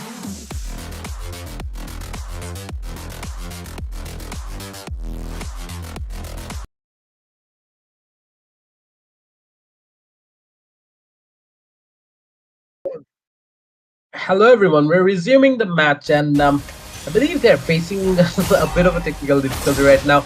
But yeah, without further ado, we'll be going right into this match. And in the mid lane, we're seeing a rotation coming out from the side of from the side of Pandora's Box Ventus, but at the same time, I believe that they are going to be marching downwards from the mid lane, and Toxic is still trying their best to defend right now, and Toxic is gonna get taken out, but it's gonna be Hylos who's gonna go in and take Toxic's kill. So that was a very good team fight from in that situation from Pandora's Box Ventus, and in the top lane, Masha is still doing something, and Hylos is just gonna go there and defend his lane for the time being. And in the bottom lane, it's still not the best possible scenario for them. And Masha is taking the blue buff for some weird reason. Huh. Interesting. So yeah, in the bottom lane, we can see that both the Matilda and the Roger, they're doing their thing, and Virus is under a bit of a pressure. So Virus is trying his best to deal as much damage as possible, but that is not a possibility at the time being. And look at that, Krypton versus Hylos is going very well. And in the bottom lane, it's going to be another engage coming out from Pandora's Box Ventus, and Ish might get taken. Might get taken down, but there's going to be a very good ultimate coming out from the Carmilla. And yeah, the Carmilla did end up sustaining a lot of damage, and it's going to be they will have to retreat for the time being, and the turtle will be spawning back in about 10 seconds. And I believe that the turtle will be easily taken by. It will be easily taken. Oh, look at that! Vroom did end up securing Toxic's kill, and the turtle is already spawned, and it's gonna be taken down by the side of the originals. And this is gonna be Matilda going in, and I believe that Broken is gonna get taken down, but very good use of the second kill, and he will be able to sustain for a bit. And look at the damage coming out from the Bane, as well as that. Yeah, he's gonna get taken down as well. Yep, Valentina with that amazing basic attack is gonna be taking the kill of Julian Perla. That is an amazing gameplay coming out from that Valentina. If you look at her KDA at this point, that is 6 rupees, which is absolutely phenomenal in this very early stage. And we can see in the bottom lane, Copal is getting cornered, and I guess they wouldn't be diving in because Copal has went too far into the turret, and he would be retreating from the situation where we did not see any type of follow-up from his teammates yet. And if we can look at the top lane once again, Masha is getting cornered by Hylos over there. But guess what? Since Masha has that amount of HP, she was able to sustain the situation, whereas she actually was able to deal a lot of damage on Hylos instead. And if you look at the mid lane at this point, we can see the Zask is trying to hold on, but then comes that Valentina, and Valentina used her ultimate to copy Zask's one, and that is dealing a lot of damage, which is providing with a lot of upper hand for them. And with that being said, Vroom was able to take down Zask over there, and I guess they would be taking down that middle lane tier 3 in any short time, but just because there wasn't any type of minion pressure, they weren't able to do so. And also we can see that Valentina is being cornered, and Valentina was able to retreat from the situation along with Matilda over there. But if we look at the overall situation at this point, Pandora's Box was able to secure 17.6k gold, which is actually leading, and they are actually leading in 1.9k gold. That is almost 2k gold. And if we look at the overall situation, they are also leading in the kills. So yeah, I am hoping for a comeback for them in this match. And since this is a best of 3 match, if they win this particular round, they would be able to fight for their second win in the third round.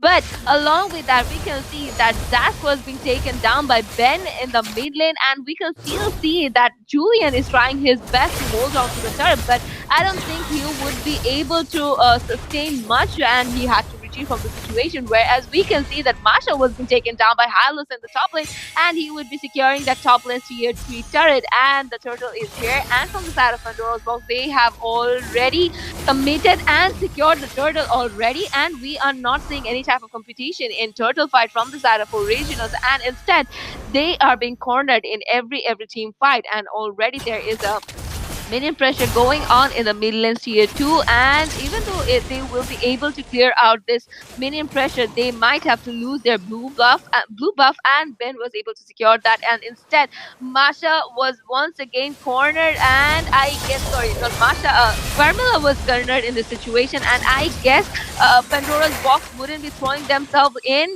the situation, because we can see they have dealt a lot of damage, so they should be retreating, and Vroom Vroom was taken down by Masha at this point in the bottom lane. We have missed that fight, and if we look at the situation again, there is a rotation coming out in the mid lane, and from the side of Pandora's box, they are going very aggressive, but they are maintaining their distance. So yeah, they are getting an upper hand till now. And if we look at the overall situation, since the snowballing is actually huge at this point, I guess they will be getting a lot of advantages for this, and things are going a bit passive in this situation. But if we look at the KDA of Julian, that is 0-4-0. That is not looking good for a jungler, and he is just in level 9, where is Ben and in level 12. But look at that, almost they were able they almost actually melted down Matilda over there, but with the help of her mobility, she was able to retreat from the situation for a bit, and I guess she has to retreat back to the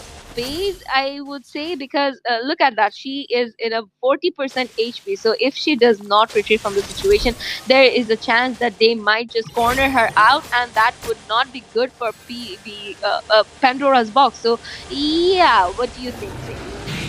Yep, Pandora's box right. Ooh, seeing that damage coming out from Krypton, and that was a very good kill from the side of Krypton. And as we were talking about the whole thing, Pupinator is going to go in and secure Julian's blue buff. So currently, it's not looking too good for the Originals right now, and this is a do or die match for them at the same time. So they will have to put down a bit more effort at the same time. And in the top lane, the top segment, we can already see that the Lord has come out, and Originals have taken a position near the Lord, and I believe that they are trying to steal the Lord when the time comes. But yeah, it's gonna be Hylos who's gonna be finding them out and stopping their chance of starting an ambush. And this might be bad for Broken right now. Broken might get taken out, but the Lord is gonna get taken out from the side of Pandora's box Ventus, and yeah, the Zask is dealing a ton of damage, but it will not work out in his favor right now, because he might end up getting taken down, and no, it's gonna be Hylos who has to go back for the time being. So currently in the bottom lanes, in the top lane, we can see that a lot of players are trying to formulate a push, but in the mid lane they are targeting the tier 2. So yeah, for now it is still going in favor of.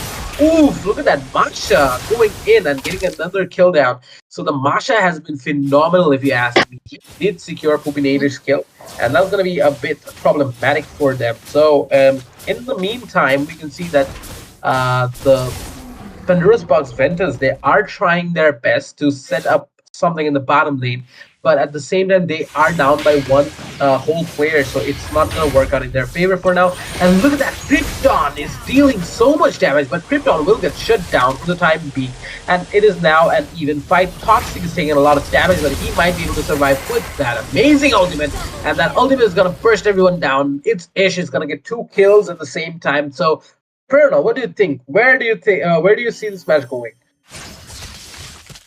We look at the current situation, since Pandora's box already secured 6 of the turrets, even though they had to give out 2 of their players in the previous match, but they were able to take down that tier 2 turret, and that just left the inhibitors. And if you ask me, I would say Pandora's box has a lot of advantage at this point, and since they have a better map control at this point, they still have a chance to win this round, I would say. And if they win this round, we would be marching forward towards our 3rd round. So I am hoping for that. But if we look at the top lane at this point, Masha was melting down Roger over there, but Roger with his mobility was able to retreat from the situation, and the Cycling Eagle used by Matilda over there, and that was completely unnecessary, because the fight did not break out as we thought it would. And if we look at the mid lane at this point, there is a chance of fight breaking out, because we could see how Valentina had dealt a lot of damage. But if we look at the top lane, once again we can see that Hylos is going in for Masha, and I guess Masha might get cornered